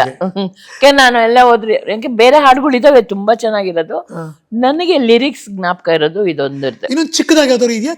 ಇದೆ ಅದರದ್ದೇ. ಒಂದ್ ಹೇಳಿ. ಬಂದಾನೋ ಬಂದ ಸವಾರ ಯಾವ ಊರಿನ ಸರದಾರ, ಬಂದಾನೋ ಬಂದ ಸವಾರ ಯಾವ ಊರಿನ ಸರದಾರ, ರತ್ನದ ಕುಚ್ಚಿನ ಪಾವಡ ಕೊರಳಿಗೆ ಮಲ್ಲಿಗೆ ಹಾರ, ಬಂದಾನೋ ಬಂದ ಸವಾರ ಹರಡಿ ಪಶ್ಚಿಮದ ಆಕಾಶಕ್ಕೆ ಕಡಲಿನ ತೆರೆಗಳ ಆಯಾಲ, ಹರಡಿ ಪಶ್ಚಿಮದ ಆಕಾಶಕ್ಕೆ ಕಡಲಿನ ತೆರೆಗಳ ಆಯಾಲ, ಬಂದಾನೋ ಬಂದ ಸವಾರ ಯಾವ ಊರಿನ ಸರದಾರ, ನಿದ್ದೆ ಮಾಡು ಕಂದ ಕನಸು ಕಾಣೋ ಚಂದ, ಬಂದಾನೋ ಬಂದ ಸವಾರ ಯಾವ ಊರಿನ ಸರದಾರ, ಎದೆಯ ಮೇಲೆ ಮಾತ್ರ ಮಲ್ಲಿಗೆ ಯಾಕೆ ಕೆಂಪು ಕೆಂಪು, ಕಣ್ಣಲ್ಲೆರಡು ಕಲ್ಲ ಹರಳು ಮೈ ತಂಪು ತಂಪು, ಏನಾದನೋ ಸವಾರ ಏನಾದನೋ ಸವಾರ ಸವಾರ. ಬಿ ವಿ ಕಾರಂತರು ಗ್ರೇಟ್ ಅಪ್ಪ ಅವರಂತೂ ನಿಜವಾದ. ಸರ್ ಆಫ್ ಕೋರ್ಸ್ ಅವರು ನಿಮ್ಮ ಮನೆಗೆ ಬಂದು ಹೋಗ್ತಿದ್ದವರು? ಇಲ್ಲ, ಮನೇಲಿ ಇದ್ರು ಅವ್ರು. ಆ್ಯಕ್ಚುಲಿ ನಮ್ಮ ಕಂಪ್ನಿಲಿ ಇದ್ದವರು. ನಮ್ಮ ತಾತನೇ ಅವ್ರನ್ನ NSG ಓದಿಸು ಅಂತ ಕಳಿಸಿದ್ರು. ಹಿಂದಿ ಓದು ಅಂತ ಕಾಶಿ ಕಳ್ಸೋರು ನಮ್ಮ ತಾತ ಅವ್ರನ್ನ. ಆಮೇಲೆ ಬಂದವ್ರು ನಮ್ಮ ಮನೇಲೇ ಇದ್ದರು, ಗಾಂಧಿನಗರ ಮನೇಲೇ ಇದ್ದರು ಅವರು. ನೈಸ್. ಆಮೇಲೆ ಪ್ರೇಮಕ್ಕನ ಮದುವೆ ಆದಮೇಲೆ ಅವ್ರು ಬೇರೆ ಮನೆ ಮಾಡ್ಕೊಂಡು ಹೋಗಿದ್ದು. ಆಮೇಲೆ ಅವ್ರು NSD ಡೈರೆಕ್ಟರ್ ಆದರು. ನಾನು ಅವ್ರ ಕೈ ಕೆಳಗೆ ಇದ್ದಿದ್ದು, ಕಾರಂತಣ್ಣನ ಕೈ ಕೆಳಗೆ ಇದ್ದಿದ್ದು NSDಲಿ. ಈ ಜರ್ನಿನಲ್ಲಿ ನಮಗೆ ನೀವು ಇನ್ಸ್ಪಿರೇಷನ್ ಆಗಿದ್ರಿ, ನಮ್ಮನ್ನು ಇನ್ಸ್ಪೈರ್ ಮಾಡಿದ್ರಿ. ಒಂದಷ್ಟು ಅಂದರೆ ಬದುಕು ಹೀಗಿರಬೇಕು ಅನ್ನೋದನ್ನು ನಿಮ್ಮ ಜರ್ನಿನ ನಮ್ಗೆ ಎಷ್ಟೊಂದು ಹೇಳ್ಕೊಟ್ಟಿದ್ದೀರಾ ನಮಗೆ. ಖಂಡಿತ. ಇಟ್ ವಾಸ್ ವಂಡರ್ಫುಲ್ ಅಮ್ಮ. Thank you. ನನ್ನ ಕರೆಸಿದ್ರಿ, ನನ್ನ ಅನುಭವಗಳನ್ನ ಹೇಳ್ಕೊಳ್ಳೋದಕ್ಕೆ ಖುಷಿ ಆಗ್ತಿದೆ ನನಗೆ. ಯಾಕೆಂದರೆ ಕೆಲವೊಂದು ವಿಚಾರಗಳು ಹೇಳ್ಕೊಂಡೇ ಇರಲಿಲ್ಲ, ಅದನ್ನು ಹೇಳ್ಕೊಂಡಿದ್ದೀನಿ ಇಲ್ಲಿ. ಹಾಗಾಗಿ ನಿಜವಾಗ್ಲೂ ಖುಷಿ ಆಯ್ತು. ನಮ್ಮ ಶೋಗೆ ಬಂದಾಗ ಸುಂದರಮ್ಮನ್ ಕೇಳಿದೆ ನಾನು, ಅಮ್ಮ ಶುಗರ್ಲೆಸ್ ಕಾಫಿನಾ ಅಂತ. ಹೇ, ವಿತ್ ಶುಗರ್ ಕಾಫಿ ಕುಡಿತೀನಿ ನಾನು ಅಂದರು. ಸೊ ಅಮ್ಮಂಗೆ ಇಷ್ಟವಾಗಿರೋ ಎಲ್ಲ ತಿಂಡಿ ಇದೆ. ಅವರು ನಾಳೆ ಬೆಳಗ್ಗೆಯಿಂದ ಕಾಫಿ ನಮ್ಮ ಜಗ್ಗಲ್ಲಿ ಕುಡಿಬೇಕು ನೀವು, ಆಯಿತಾ?